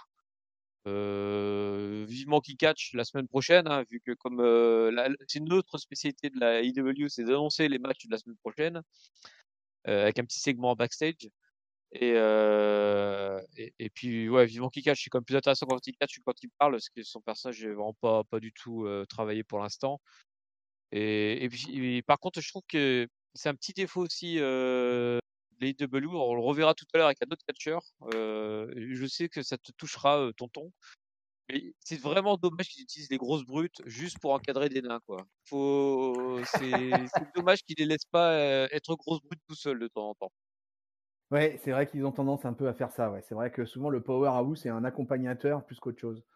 Ça arrive dans différents trucs. Écoute, moi, Miro, mon bon Raphaël, de toute manière, il est low mid-quart d'heure à la All Elite Wrestling. Et depuis qu'il est arrivé, effectivement, ça fait pas longtemps. Et depuis qu'il est arrivé, il est d'entrée dans cette espèce de mini-clan Sabian, Ford, Miro. Voilà. Et c'est de la low mid-card. Et ça n'a pas de grand intérêt. Pour l'instant, surtout, il a vraiment pas fait grand-chose dans le ring. Vraiment, c'est là, finalement, qu'il fasse un truc un peu rigolo, pourquoi pas. Mais qu'il soit un peu utilisé dans le ring, et c'est pas le cas. Donc, c'est ça un peu que je reproche. Mais finalement, est-ce que Miro, il n'est pas à sa place? Voilà, c'est un mid-quart d'heure. Et à la Ultra Wrestling, il aura peut-être du mal à passer le plafond de verre aussi. Ça sera pas évident pour lui. À voir. Allez. Mais tant qu'il pique pas la femme de l'autre le jour du mariage. Ouais. Qu'il quitte un peu tout ça. Allez, on va parler d'un mariage qui est plutôt un divorce. C'est le match entre Wardlow et Jack Hager. Alors là, les amis, on a du beefsteak, on a de la côte de bœuf, hein, on a de la barbaque sur le ring. On a nos amis Wardlow et Jack Hager, et ils sont pas là pour déconner parce que ils viennent régler un problème finalement. Ils sont tous les deux membres de l'Inner Circle. Wardlow, c'est l'enforcer de MJF. Jack Hager, c'est un historique de l'Inner Circle, hein, là depuis le début avec Chris Jericho. Ils sont jamais véritablement bien entendus. Pendant les promos des deux patrons, en général, ils ont tendance à se regarder avec des airs de chien battu. Ils ont un peu décidé de régler le problème à l'ancienne. Voilà, on s'aime pas, mais on doit faire partie du clan. Chris Jericho, au commentaire d'ailleurs, va le rappeler sans arrêt pendant le match, hein, de toute manière. Attention, c'est un problème de mec, quoi. Voilà, ils règlent leur problème de testostérone, hein. Donc ils vont régler leur problème de testostérone pendant 10 minutes 24, les amis. Et puis, ça va s'envoyer à peu près tout ce qu'il y a. Alors, Wardlow, il a un moveset qui peut faire penser à Lesnar par moment. Parce qu'il aime bien la German suplex, par exemple. Il aime bien, il envoie aussi des senton bombs. C'est un catcheur qui est, je trouve, de plus en plus surprenant en fait, au fil des semaines, au fil des mois, et encore un catcheur qui est peu utilisé finalement dans le ring, quoi. Donc, il aura pas fait finalement grand chose à la World Wrestling depuis qu'il est là. Et voilà, Hager, lui, sentant le danger, va essayer un peu de tenter de la soumission. Il va essayer de le mettre dans son fameux triangle hold, là, mais ça va pas marcher. L'autre, il va quand même réussir à casser la prise. Hager va finalement réussir à balancer la tronche dans le turnbuckle, monter sur le poteau et envoyer une autre soumission derrière, un autre triangle. Wardlow, il va réussir à faire tomber Hager la tête contre le turnbuckle pour contrer. Il va appliquer son F10. Et 1, 2, 3, victoire de Wardlow. L'Inner Circle qui a passé tout le match sur la rampe derrière va rentrer sur le ring pour applaudir les deux mecs. Wardlow, il part apparemment avec le respect, hein, de Hager. C'est en tout cas le sentiment que ça m'a donné. Petit truc que j'ai pas signalé, le public à la All Elite Wrestling, c'était très différent de ce qui se passait à NXT, puisque là, il y avait un vrai public et qu'il y avait du bruit et qu'il y avait de l'ambiance. Et le match avec les gros beefsteaks, ça a fait plutôt remuer les foules sur leur chaise. Tu me diras, ils devaient se cailler les meules aussi, donc ils devaient avoir envie de gueuler, je pense, eux. Donc ils n'avaient peut-être pas la clim sympa du Capital Wrestling Center. Et donc voilà. Les gars, voilà, on arrive dans un gros match de Powerhouse, Wardlow versus Jack Hager. Mon Raphaël, qu'as-tu pensé de cette chose-là? Moi, je le sens bien, ce Wardlow. Hein. Je connais pas trop. Ouais. Je connais pas trop les parcours et les âges de ces différents mecs, mais physiquement, il est impressionnant. C'était un match de beefsteak, comme tu l'as dit. C'est un peu des enforceurs aussi, ouais. Les deux, enfin plus Wardlow quand même. Jack Hager, il a toujours catché. Jack Hager, on le connaît depuis longtemps. Moi, j'ai toujours eu une espèce de retenue, c'est-à-dire qu'il il est très costaud, il est très impressionnant. Il sait catcher, mais et je comprends pourquoi il a pas marché à WWE. Je trouve qu'il lui manque un truc. Est-ce que c'est le charisme? Est-ce que c'est l'acting? Est-ce que c'est le selling? Je trouve que c'était. Moi, j'ai préféré Wardlow là dans le match et je trouvais la victoire évidente et assez. Comment dire? Il n'a fait que repousser l'échéance, le brave Jack. Après, donc, c'est une histoire de famille. Hein. D'ailleurs, je sais plus si tu as signalé, mais Jericho était au commentaire toute la soirée. Hein. Il a un peu raconté. Par contre, Jericho, il est bon au commentaire. Hein. Putain, qu'est-ce qu'il est. Il est fort, le salaud. Il arrête pas de causer, mais il en dit. Et je trouvais l'affrontement sympa. et ça m'intéresse alors que tu vois, je regarde pas beaucoup, mais là, là, je comprends. Là, je vois qui c'est l'Inner Circle, je vois qui c'est, pourquoi là, il y a Wardlow et puis MJF qui essaye un peu de s'acoquiner avec. Donc là, il y a de la storyline qui tient la route au fil des semaines. Et c'est vrai que quand on suit un peu de manière alternative, j'ai le sentiment qu'a transmis Papy, c'est qu'il y a plein de mecs et puis ils sont tous un peu là une semaine sur 2 ou sur 3 et du coup, il faut vraiment s'accrocher pour suivre. Là, c'est cohérent, c'est des main eventers, ça, c'est du mid-card main event, donc ça m'a plutôt bien plu, ouais. Papy, le rhum steak à la bordelaise, t'aimes bien? Ouais, alors, main eventer, Wardlow et Jack Hager, non, c'est plutôt la low card, j'ai envie de dire. Ah ouais, bah c'est un clan qui main event souvent, quoi. Ouais, Enfin, la recherche, ils sont bien descendus, quoi. Ouais, ces temps-ci, oui. Jericho, ces temps-ci, il affrontait plutôt le fond du futou dans ces matchs. Mais non, pour revenir aux deux gars, par contre, je suis d'accord avec toi, c'est vraiment un clan qui est vraiment ultra identifié. Eux, ils sont là toutes les semaines quasiment. C'est pas forcément les mêmes qui catchent, mais c'est toujours le même clan. Et ils sont bien identifiés, ce qui permet vraiment de t'accrocher à eux.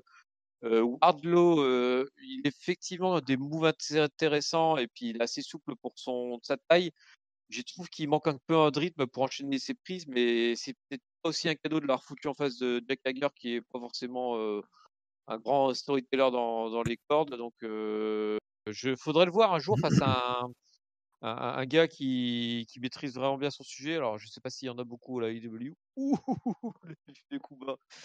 Mais non. Il faut le voir un jour face à un mec qui a vraiment l'habitude d'enchaîner des matchs de 15 à minutes sans souci, pour voir si ça redonne du rythme au catch de Wardlow, qui catch vraiment très peu. Et quand il a des matchs, c'est pas forcément des gros adversaires en face. Donc, ça l'aide pas trop je trouve, à se développer. Après, j'imagine qu'il est assez jeune et qu'il aura le temps de l'avenir d'avoir sa chance. Mais voilà, sinon, ouais, c'était ouais, bon, le low card, mid card, sympathique. Wardlow, je demande à revoir le Wardlow avec une meilleure opposition.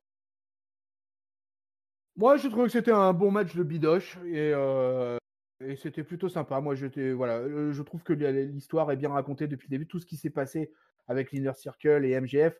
Pour te situer un peu, Raphaël, le MJF, c'est un peu le Miz. C'est un peu le Miz de la All Elite Wrestling, quoi. En étant beaucoup plus jeune, puisqu'il n'a que 24 ans, MJF. Ouais, il a du potentiel. Il pique beaucoup de la gimmick d'Alberto Del Rio, je trouve, mais c'est un potentiel, ouais.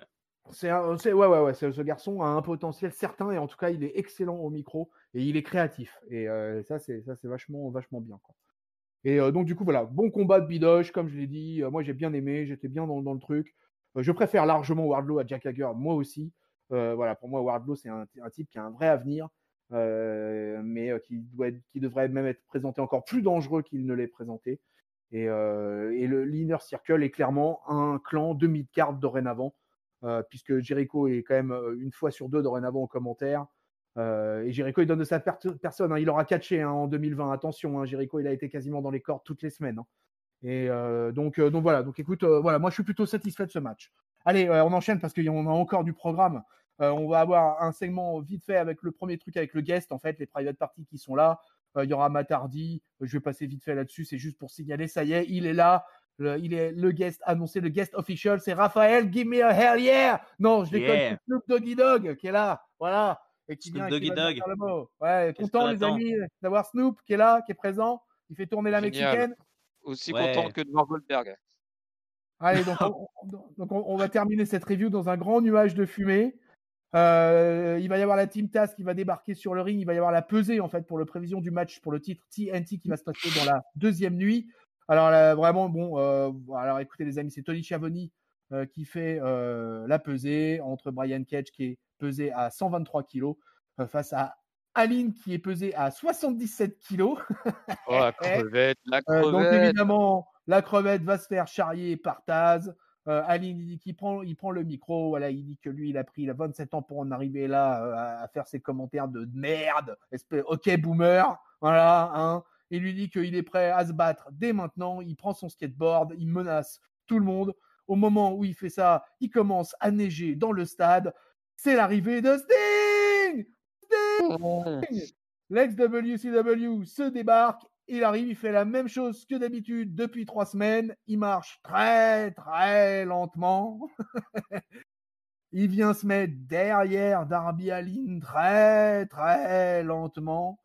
La Team Taz, dans ces cas-là, ils ont très, très, très peur. Ils quittent le ring, comme à chaque fois.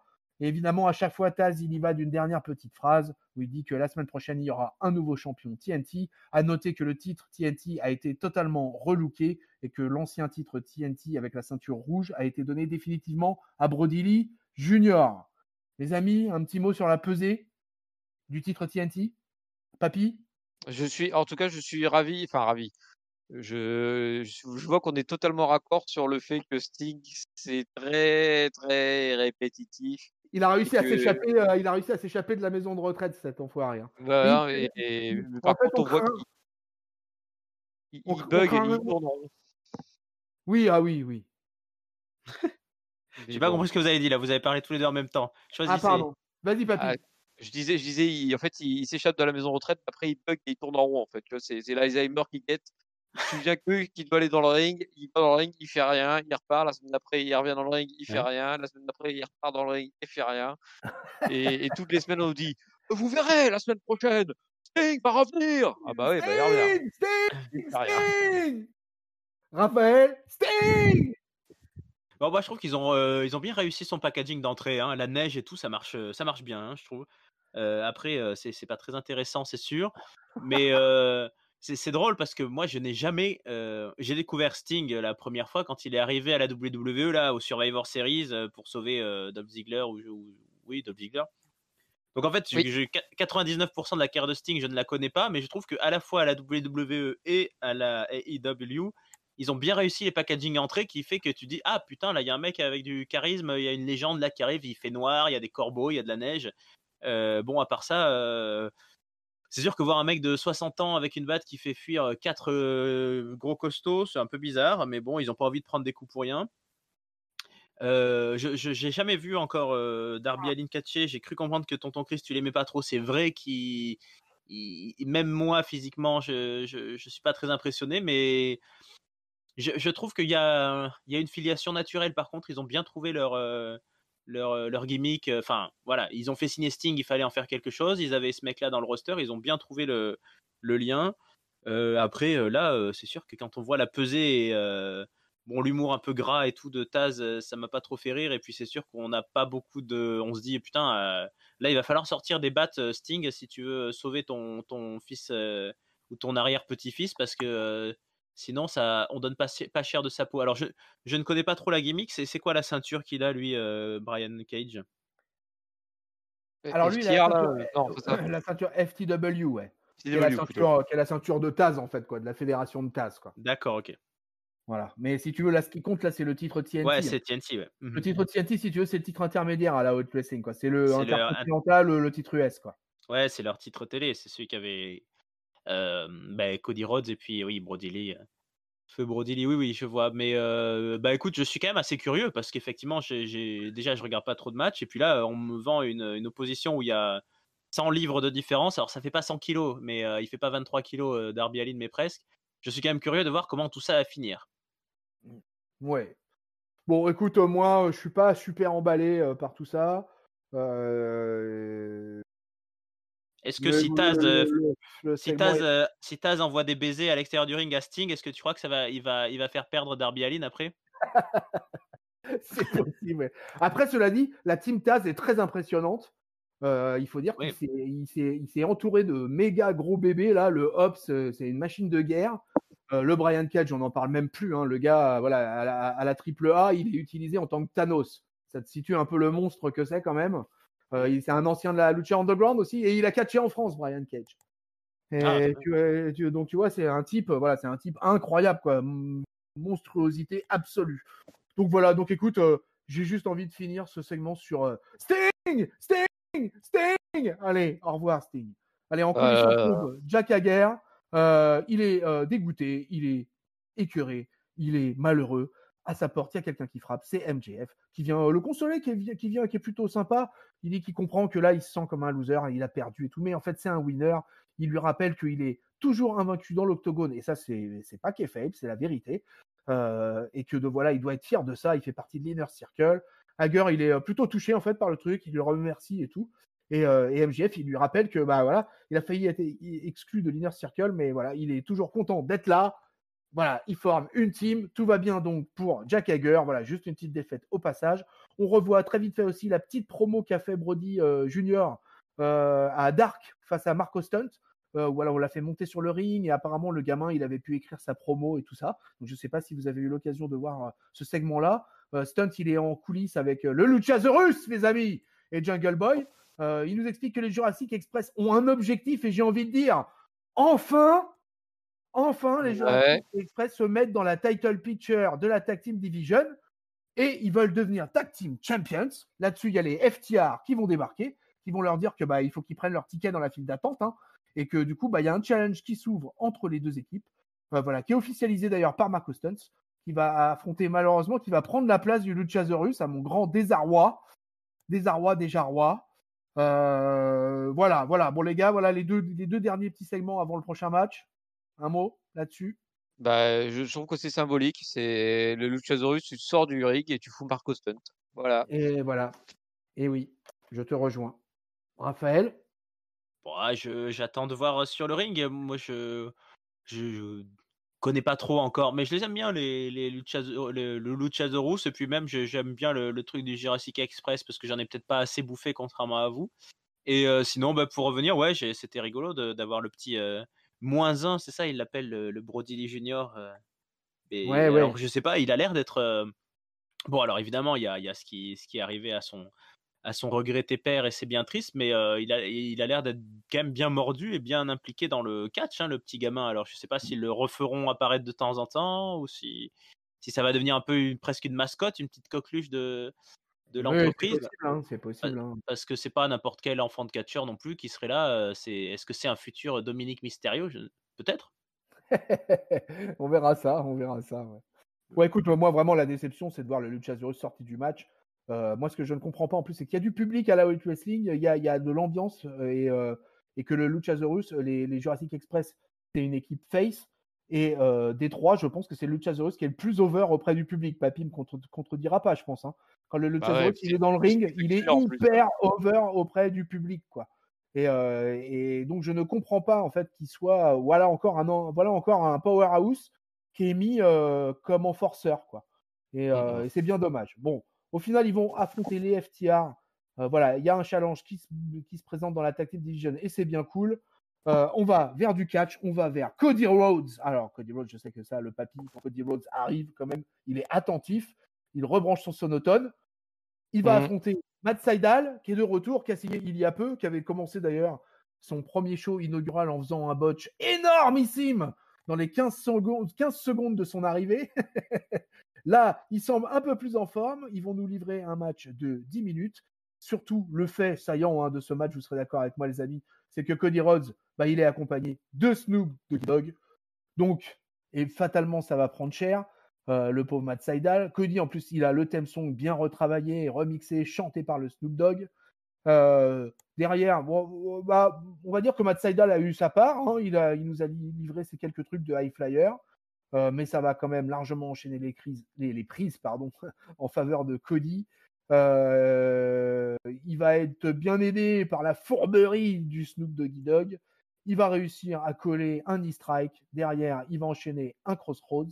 Il va relever Sydal. Il va lui mettre un second crossroads parce qu'on est toujours bien servi avec un deuxième crossroads pour s'assurer du compte 2-3. En post-match, ils vont se faire attaquer par Serpentico et Luther qui sont des lutteurs qui sont souvent en fait sur les bords de ring, qui vont venir attaquer le gagnant et Sydal aussi par la même occasion. Finalement, il va leur résister. Celui-là, il va venir se joindre à Cody pour coller un super kick.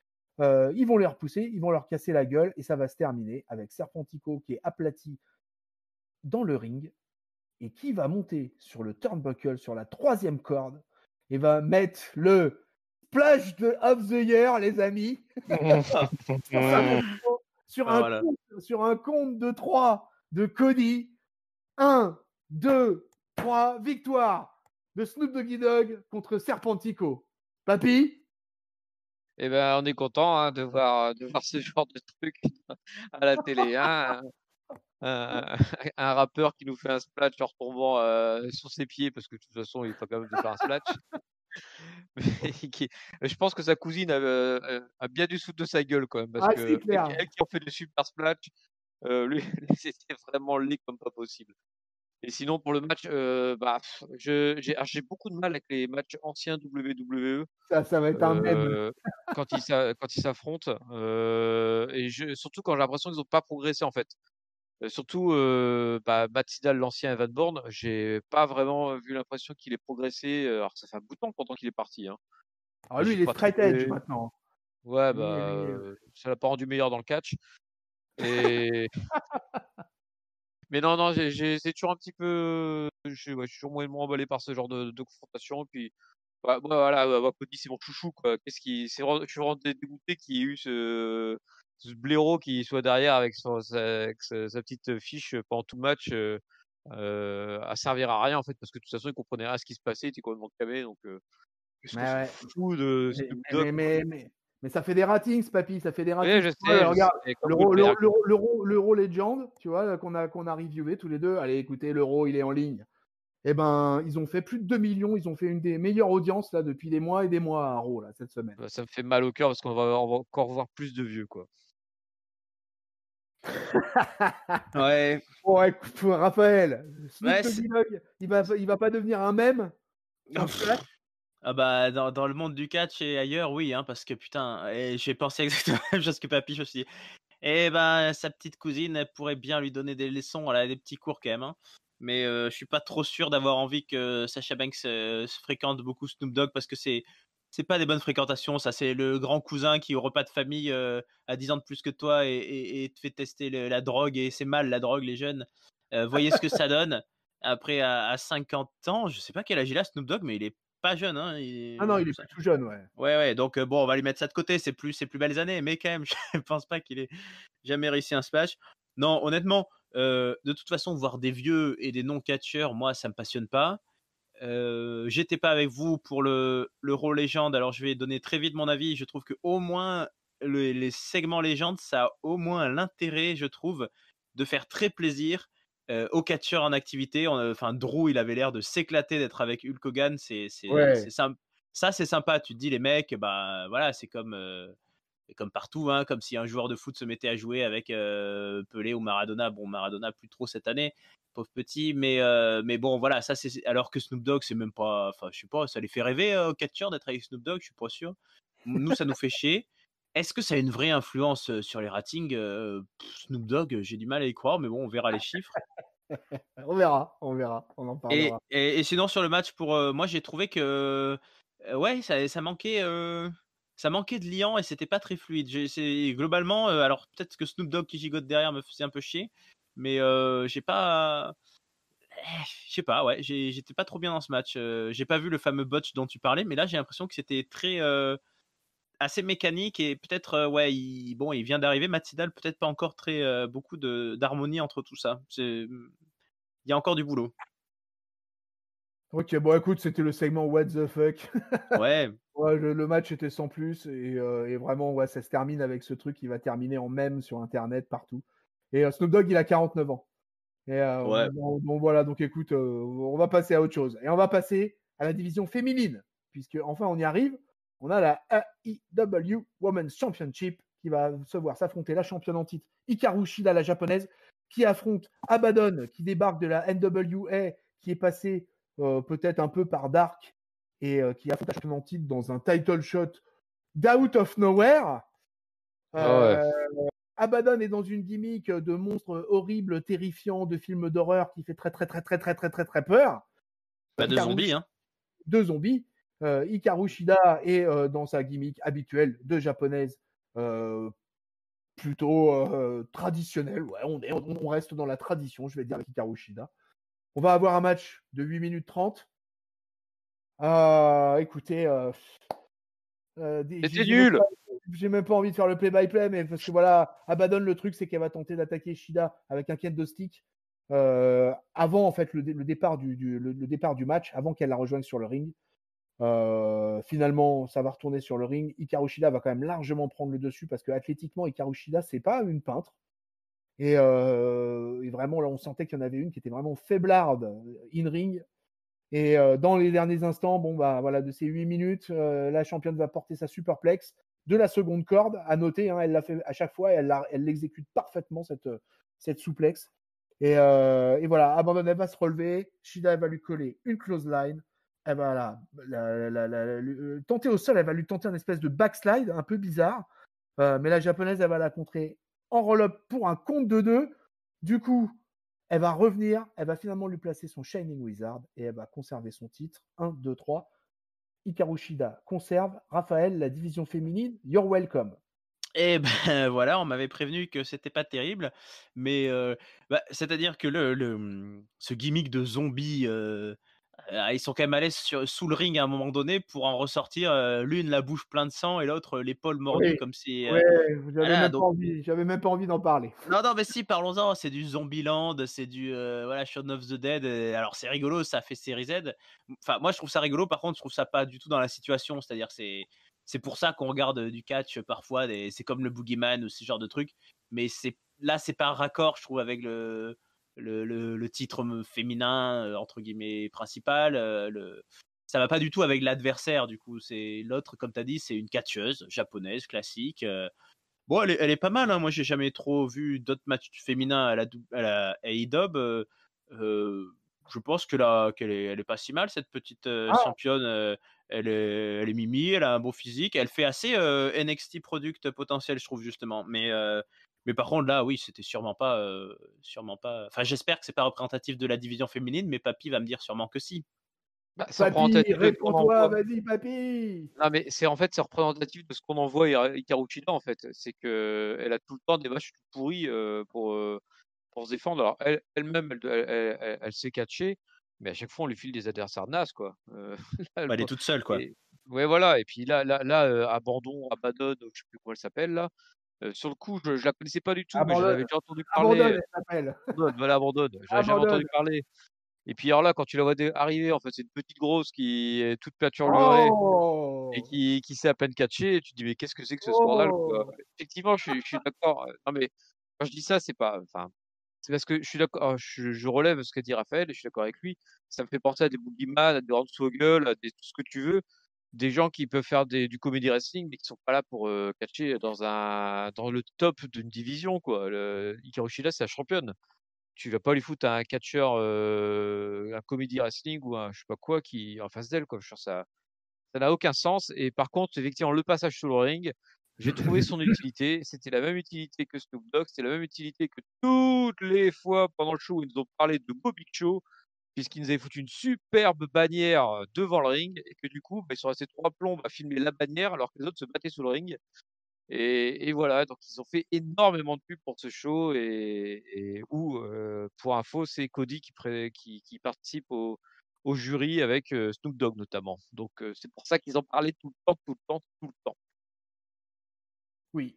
Bon, écoute, moi, Hikaru Shida, j'ai un avis positif dessus, hein. Moi, je considère que la championne, c'est effectivement peut-être la seule qui est au niveau, la seule que je mettrais effectivement à NXT, tu vois, qui pour moi mériterait d'apparaître à NXT dans la division féminine Britt du Baker est cheveu pas mal. noir. Oui, mais là, il y a 2 filles qui arrivent aussi, là, qui vont être pas mal, je pense. Mais Hikaru Shida, le problème, c'est qu'elle n'a pas de contender à l'heure actuelle. Elle n'en a pas, et qu'on ne lui fourgue que des nanas de la NWA. Donc, ils ont une entente. D'ailleurs, ça va concerner les 2 filles qui vont suivre, puisqu'il y aura Tay Conti et sa copine qui font partie du Dark Order, qui annoncent que la semaine prochaine, elles vont avoir un match pour le titre NWA face à Serena Deeb. Serena Deeb qui a un bon physique, qui fait un peu plus en mode athlétique et tout ça. Elle est plus dans un mood comme ça. Mais là, voilà, on parle du match du jour. Ouais, clairement, là, c'était d'une faiblesse terrible, quoi. Même si Hikaru Shida est agréable à regarder dans le ring, face à son adversaire, là, c'était pas possible. Et tout court. Voilà, non, abandonne. Voilà. Tiens, voilà. Allez, on arrête là-dessus. On passe direct au main event parce que là, les gars, quand même, c'est fleuve. Et en ce moment, on sort des reviews quand même un peu monstrueuses. Donc, je remercie les auditeurs de nous écouter jusqu'au bout. Allez, on est au main event de la AEW, de cette baston du mercredi. C'est le AEW World Championship qui voit s'affronter Kenny Omega face à Rey Fénix. Ils ont déjà une histoire certaine ensemble puisqu'ils se sont affrontés également à la AAA. Et il y a une assez longue rivalité entre les deux, en fait. Sauf qu'elle se partage entre la AEW, la AAA. Ils ont même eu ensemble des passages à Impact, puisque Phoenix aussi a été pendant un temps un intérimaire de Impact. Donc voilà, un match qui va s'affronter ces mecs-là pour ce titre-là. Et écoutez, 17 minutes, 17 minutes, ce petit main event. On est exactement dans les mêmes critères du main event de NXT. Alors, j'ai même pas trop envie de faire le blabla parce que j'ai pas envie de vous faire sentir ce que j'ai pensé de ce match. Mais en tout cas, pour la première défense, oui, peut-être, ouais, parce que pour la première défense d'Omega, parce que je vais donner des faits. Pour la première défense d'Omega, je pense que Phoenix, il pense avoir été au bout de tout ce qu'il pouvait faire en termes de in-ring, puisque là, il aura tout donné, son pipe driver. Le Canadien va se relever de multiples near fall. Phoenix va réussir à le choper et lui coller des coups de pied au visage là, en mode un peu Daniel Bryan. Là, il va lui passer un gros frog splash. Mais Omega, sur ce coup-là, il le contre. Une des rares prises spectaculaires qu'il réussit à contrer bien. À partir de ce moment-là, Omega, il va reprendre le dessus dans le match. Il va coller Phoenix sur le poteau. Il va se préparer pour une souplesse. Phoenix va se repousser une première fois. Le problème, le saut du Mexicain, il est intercepté par le champion qui lui colle un Tiger Driver. Donc, il y a une prise qui fait bien mal, bien spectaculaire là. Derrière le Omega, il lui fait un premier V-trigger pour un near fall. Omega, il va finalement coller son One Win Angel, son finisher absolu, pour le compte de 3. Victoire de Kenny Omega. J'arrête là et je vous donne la parole. Papy ? Ouais, alors pour ce match-là, alors moi, c'est la première fois que je voyais, je crois, Phoenix en solo. En 1 contre 1. Ouais, et donc je l'ai plutôt bien apprécié, même si, enfin, je l'ai même beaucoup apprécié. J'ai beaucoup apprécié ce qu'il a fait. Il a vraiment des moves. Il a un move vraiment quand il saute là en dehors du ring, qui est monstrueux, j'ai trouvé, vraiment impressionnant. Et par contre, malheureusement, j'avais aucun espoir pour lui qui gagne. Tu vois, ça m'a fait un petit peu chier parce que vraiment, on peut en parler tout à l'heure sur NXT, des matchs qui sortent un peu nulle part. Celui-là, il a une construction, mais il est vraiment minimaliste de chez minimaliste, en fait. C'est parce qu'ils s'étaient croisés un tournoi et que Phoenix était blessé, donc il n'a pas pu se battre. Et hop, fermer le banc et on book un match pour le titre à partir de ça. Et voilà, donc du coup, je trouve qu'il est pas. Enfin, Phoenix, je pense qu'il a. Si on le lançait vraiment en solo, il y aura peut-être un avenir sympatoche à voir, mais il faudrait le construire vraiment en solo, quoi. Vraiment lui donner du temps, des victoires convaincantes, etc. Et là, je le verrais vraiment comme un contender valable pour Omega. Enfin, pas pour Omega, mais pour le titre suprême, on va dire plutôt, parce qu'Omega, moi, il m'impressionne toujours pas plus que ça. Je trouve vraiment que c'est Phoenix qui a volé le show dans le match là. Après, c'est volontaire aussi, hein. Le heel est censé pas être impressionnant. Et quand il s'agit de pas être impressionnant, Omega est là. Voilà, ça c'était cadeau. Et, et donc voilà. Donc, par contre, j'ai trouvé le match plutôt bien quand même. Le match était plutôt bien, mais surtout parce que j'ai trouvé Phoenix vraiment fou furieux sur certaines prises. Alors, Raphaël, ce main event. Eh ben, écoute, moi, je vais un peu me ranger de l'avis de papy. En plus, c'est le thème de la soirée avec Snoop Dogg, mais Omega, c'est pas trop ma came. Hein. Et j'ai trouvé qu'ils ont botché quelques trucs au début. Hein. Il y avait, c'est les luchadors, c'est souvent comme ça. Et c'est pas le premier match d'Omega que je vois, et il me rentre pas dans ces matchs parce que il a ce style que d'autres adorent sûrement, mais à être une espèce de parodie de catcheur en surjouant chaque. Enfin, c'est de l'overselling avec ses cheveux là qui volent au bord. Dès qu'il donne un coup de genou, il part 3 mètres en avant. Dès qu'il saute en arrière, enfin, c'est de la diva queen un peu là. J'arrive pas à accrocher. Et de l'autre côté, par contre, je reconnais effectivement les performances athlétiques de son adversaire qui a virevolté dans tous les sens, et ça a été un long match. Et il y a quand même eu des spots qui m'ont vraiment plu, où je me suis dit, waouh, putain, les gars, ça envoie du lourd. Mais c'est vrai que déjà, moi, j'ai toujours un peu de mal avec les luchadors masqués parce que eux, pour le coup, on voit moins leur expression, le selling, la douleur, tout ça, alors que pour moi, c'est assez important dans le catch. Donc, entre un mec qui joue la comédie, je trouve, comme une série française à surjouer ses émotions et un autre qui est assez sans visage, c'était une partition athlétique de qualité, mais et puis en plus, le suspense n'était pas du tout, effectivement. Donc, je suis quand même assez mesuré sur ce Omega champion et tout. Donc, pas le main event peut-être qui m'accroche le plus de ce qui peut se faire à la All Elite. Ok. Écoutez, moi je suis plus enthousiaste. Voilà, mais Très bien. c'était un très bon combat. J'avais le même problème que Papy au niveau de la fin. Voilà. Je ne voyais pas Phoenix gagner ce match-là. J'étais vraiment. Mais il a réussi à m'y faire croire un petit peu. Donc c'est que déjà, il a un peu réussi son match envers moi. Mais voilà, je ne voyais pas Omega perdre aujourd'hui. Alors que là, actuellement, il est double champion. Il est champion de la AAA et champion de la AEW. Et c'était vraiment pas le soir pour lui faire perdre ce match-là. Donc voilà, ma suspension consentie d'incrédulité avait du mal avec ça parce que pour moi, Phoenix était là pour jobber ce main event. Mais après, moi, je suis très satisfait de la qualité in-ring et tout ça. C'est pour moi, on est dans les standards. Voilà, c'était un bon main event, c'était solide. Et c'est passé plutôt crème de mon côté. Mais ça s'est pas fini comme ça, les amis. On avait gardé pour la fin le manager de Omega qui débarque, qui nous explique qu'il y a une raison pour laquelle Pac et Penta Zero, qui sont les sidekicks, les potes, les frangins même de Phoenix, sont pas présents ce soir. Ils ont été attaqués par Eddie Kingston en coulisses avec ses potes à lui. Il y a beaucoup de clans, tu as vu à la AEW, beaucoup de clans, beaucoup d'équipes, il y a beaucoup de choses comme ça, quoi. Omega, il va vouloir porter une One Win Angel supplémentaire à Phoenix, mais Jon Moxley, qui avait promis de ne pas interférer pendant le match, n'a pas interféré pendant le match. Mais là, il arrive bel et bien, on n'est plus dans le match, on est post-match, donc il débarque avec une batte et du fil barbelé. Il va cogner Omega au ventre avec, dans un premier temps.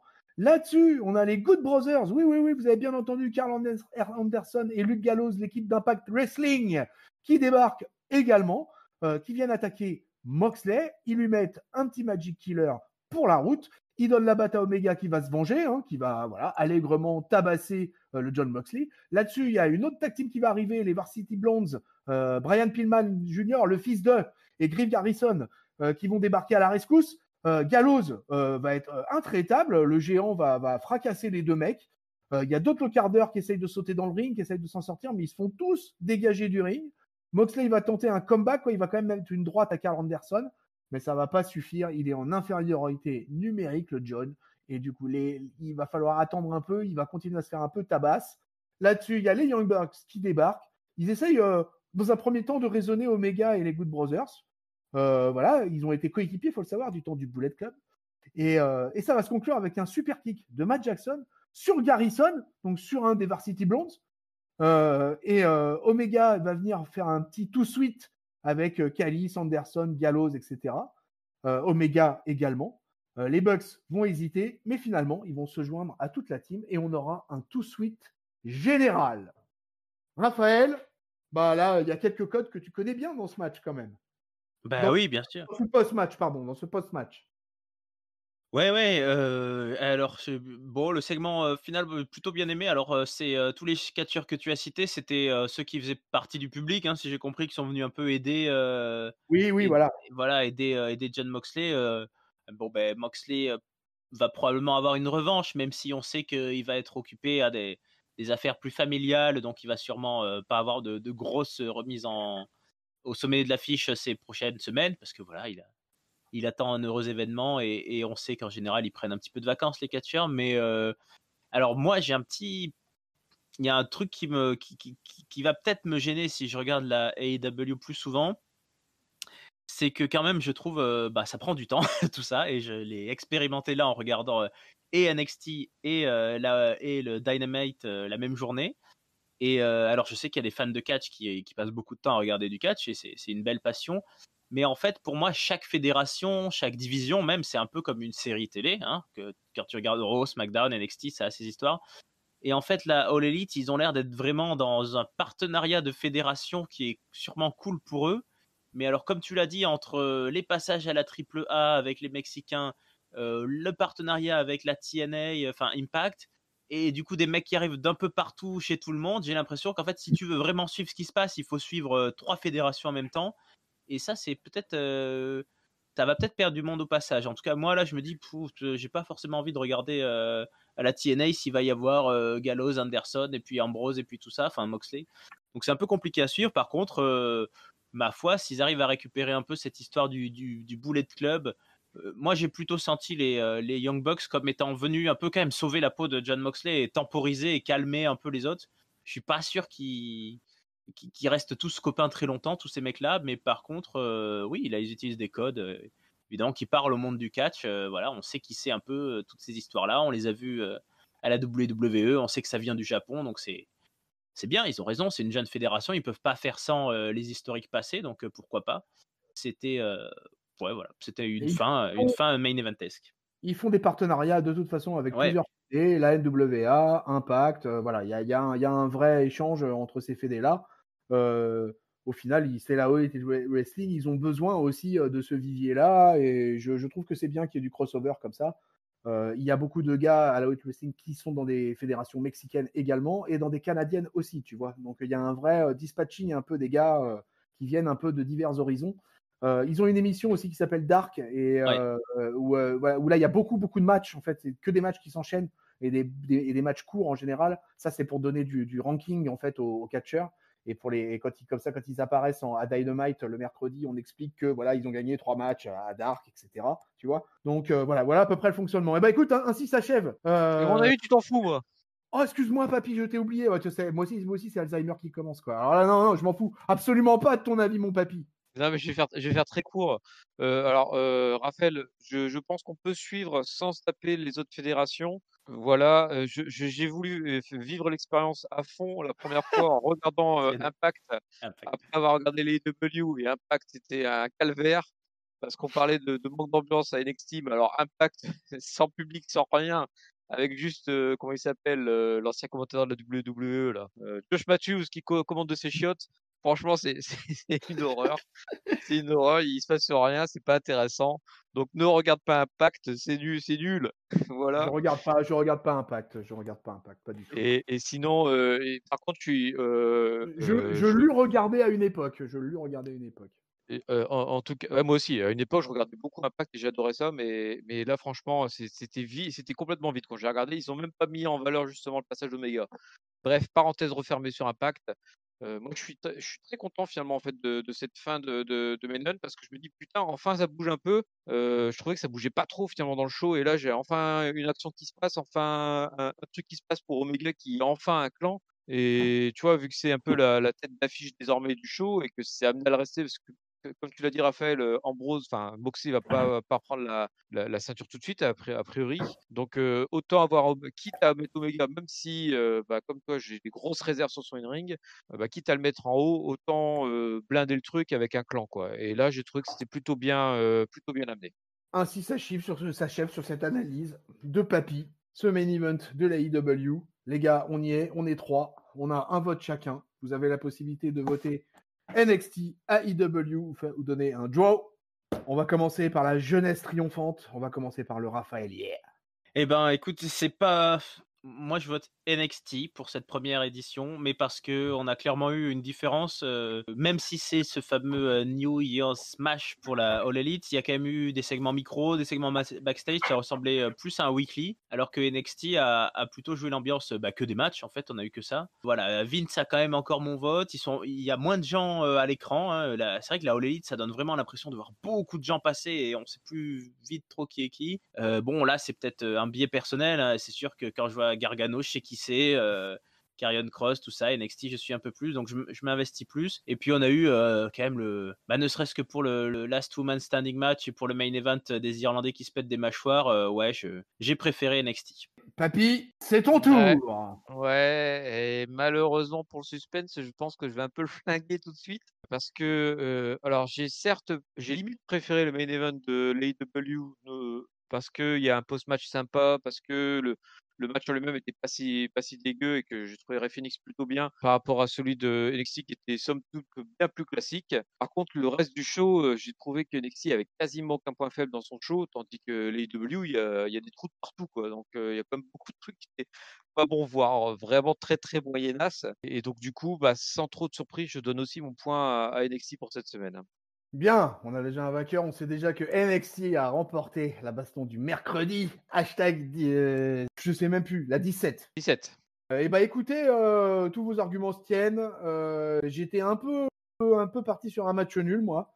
Parce que il y a eu plusieurs trucs à NXT qui m'ont chiffonné, le public, les matchs pas buildés. Mais il y a une division féminine qui est au top of the world. Et il n'y avait même pas Yoshirai. Hein. Mais franchement, en termes d'équilibre et tout, de qualité des combats, pour moi, il y a eu plusieurs combats vraiment sympas à la All Elite Wrestling. Je me suis pas ennuyé, quoi, sur le in-ring à la All Elite Wrestling. Il y a quelques petites storylines qui continuent bien.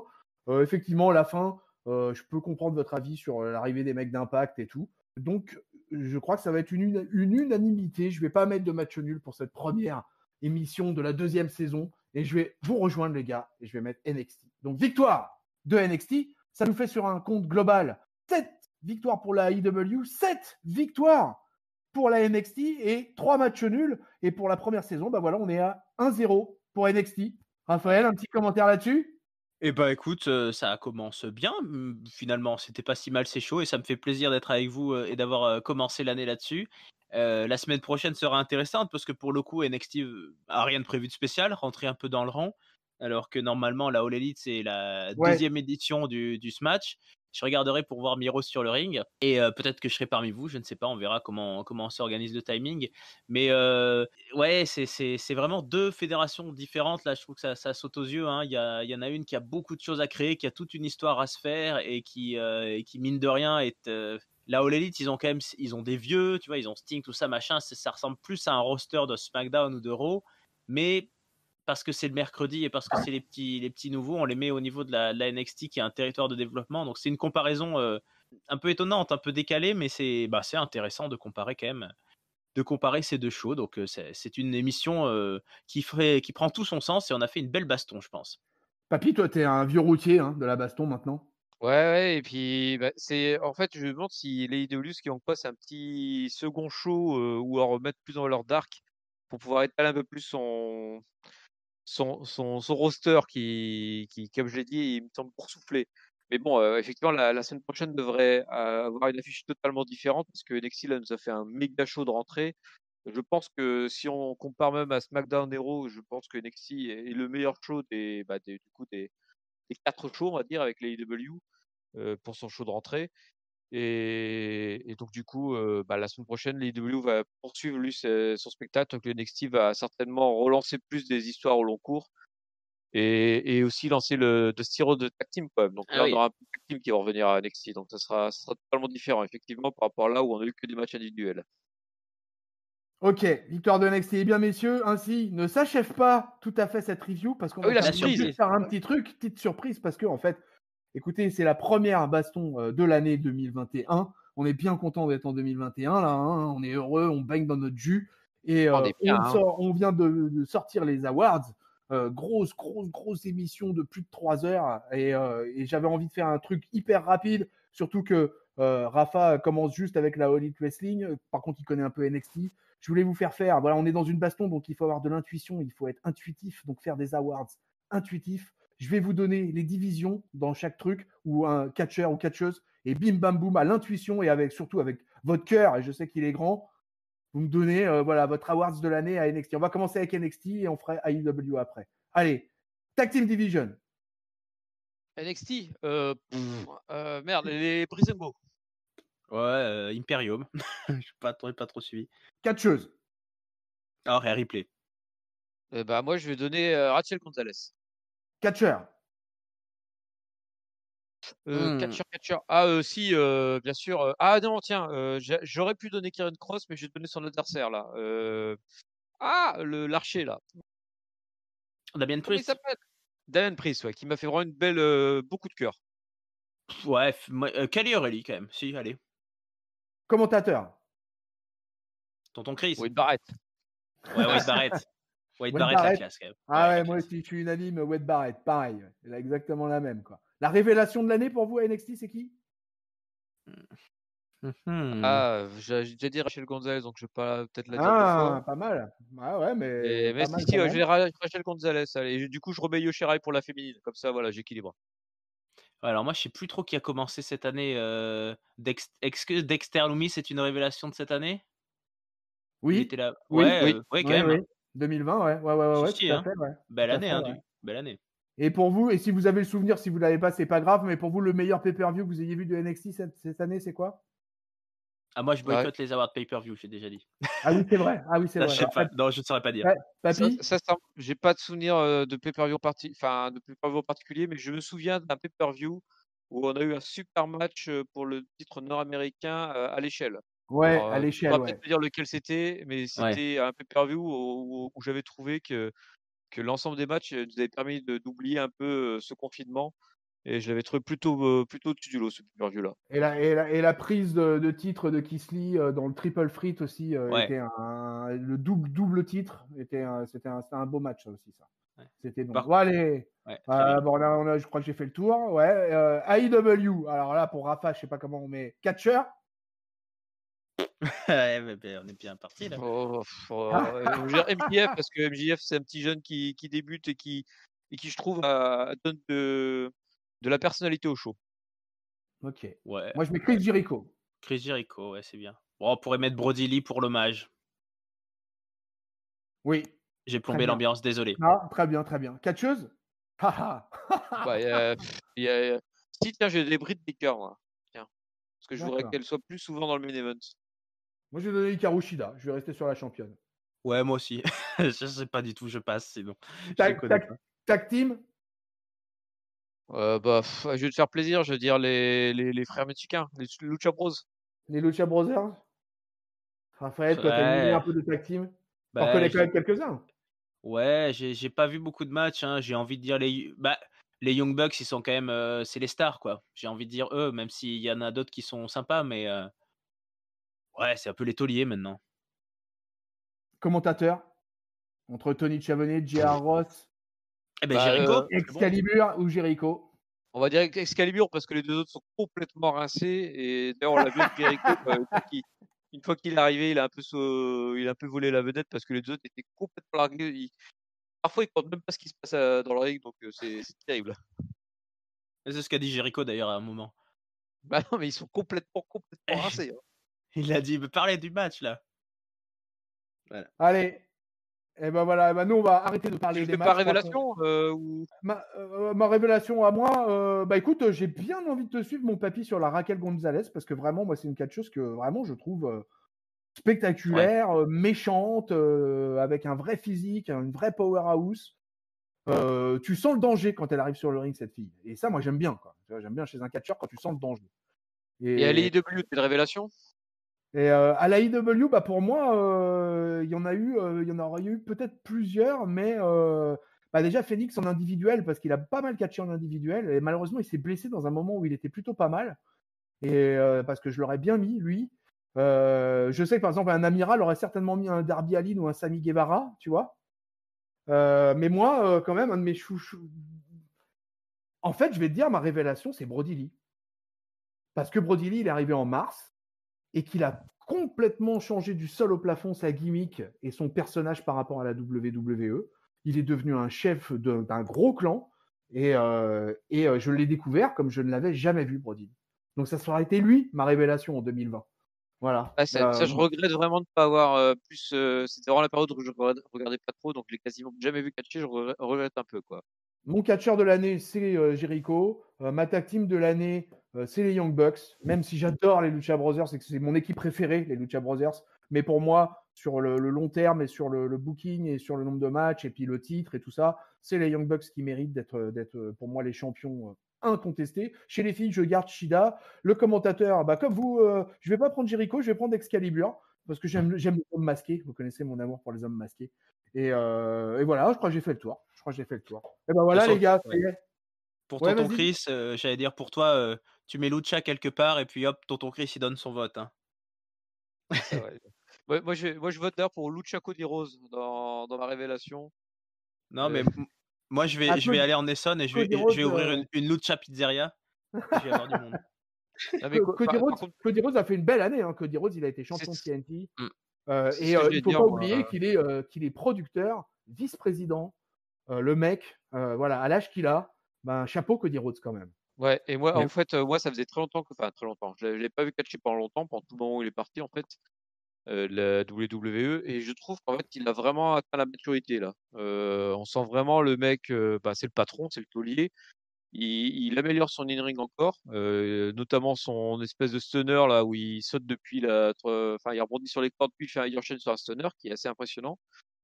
Et en tout cas, ça lui a vraiment pas fait de mal. Lui, pour le coup, c'est vraiment le gars, tu sens, qui est sorti de l'ombre à la WWE pour entrer dans la lumière. Il y a beaucoup de gens à une époque qui disaient ouais, il est là que parce que c'est un Rhodes, il est pas si talentueux que ça et tout. Bah, mine de rien, quand on regarde son parcours à la WWE, alors, c'est mon chouchou, donc forcément je le mets en valeur, mais il a quand même un parcours pas si dégueulasse et il aura fait vivre toutes les gimmicks qu'il a eu, alors qu'il y a quand même des gimmicks bien pourris.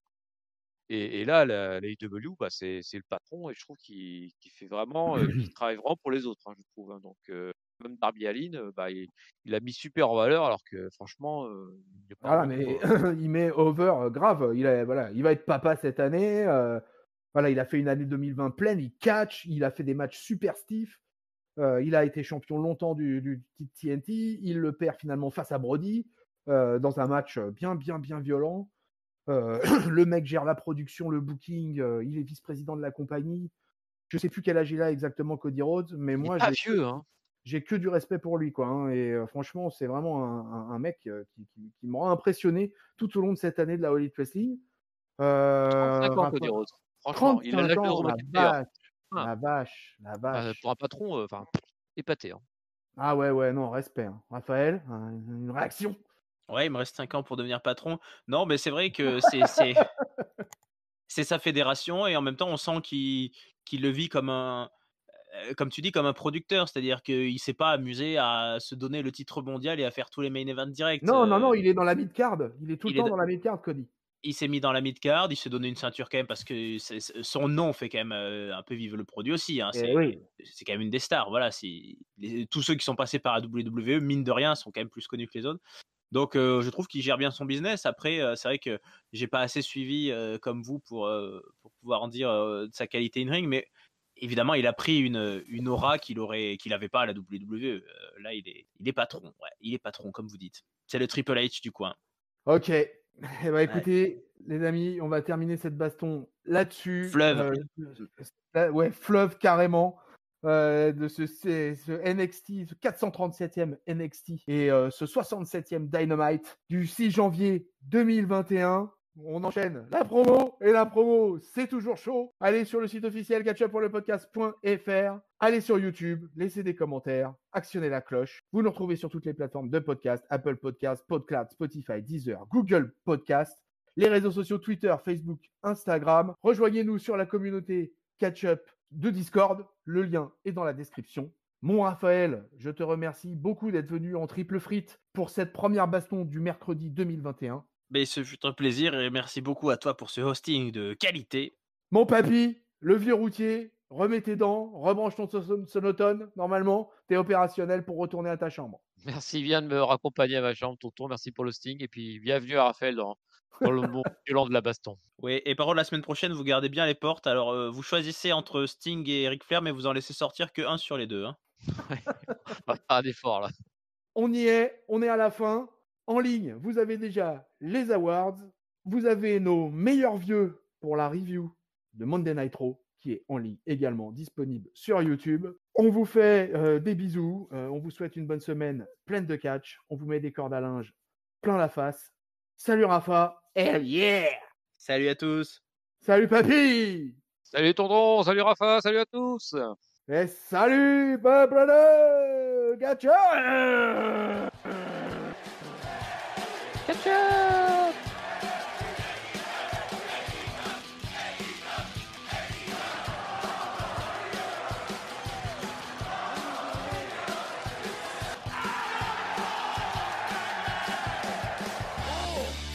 little bit of the bubbly. That's undisputed.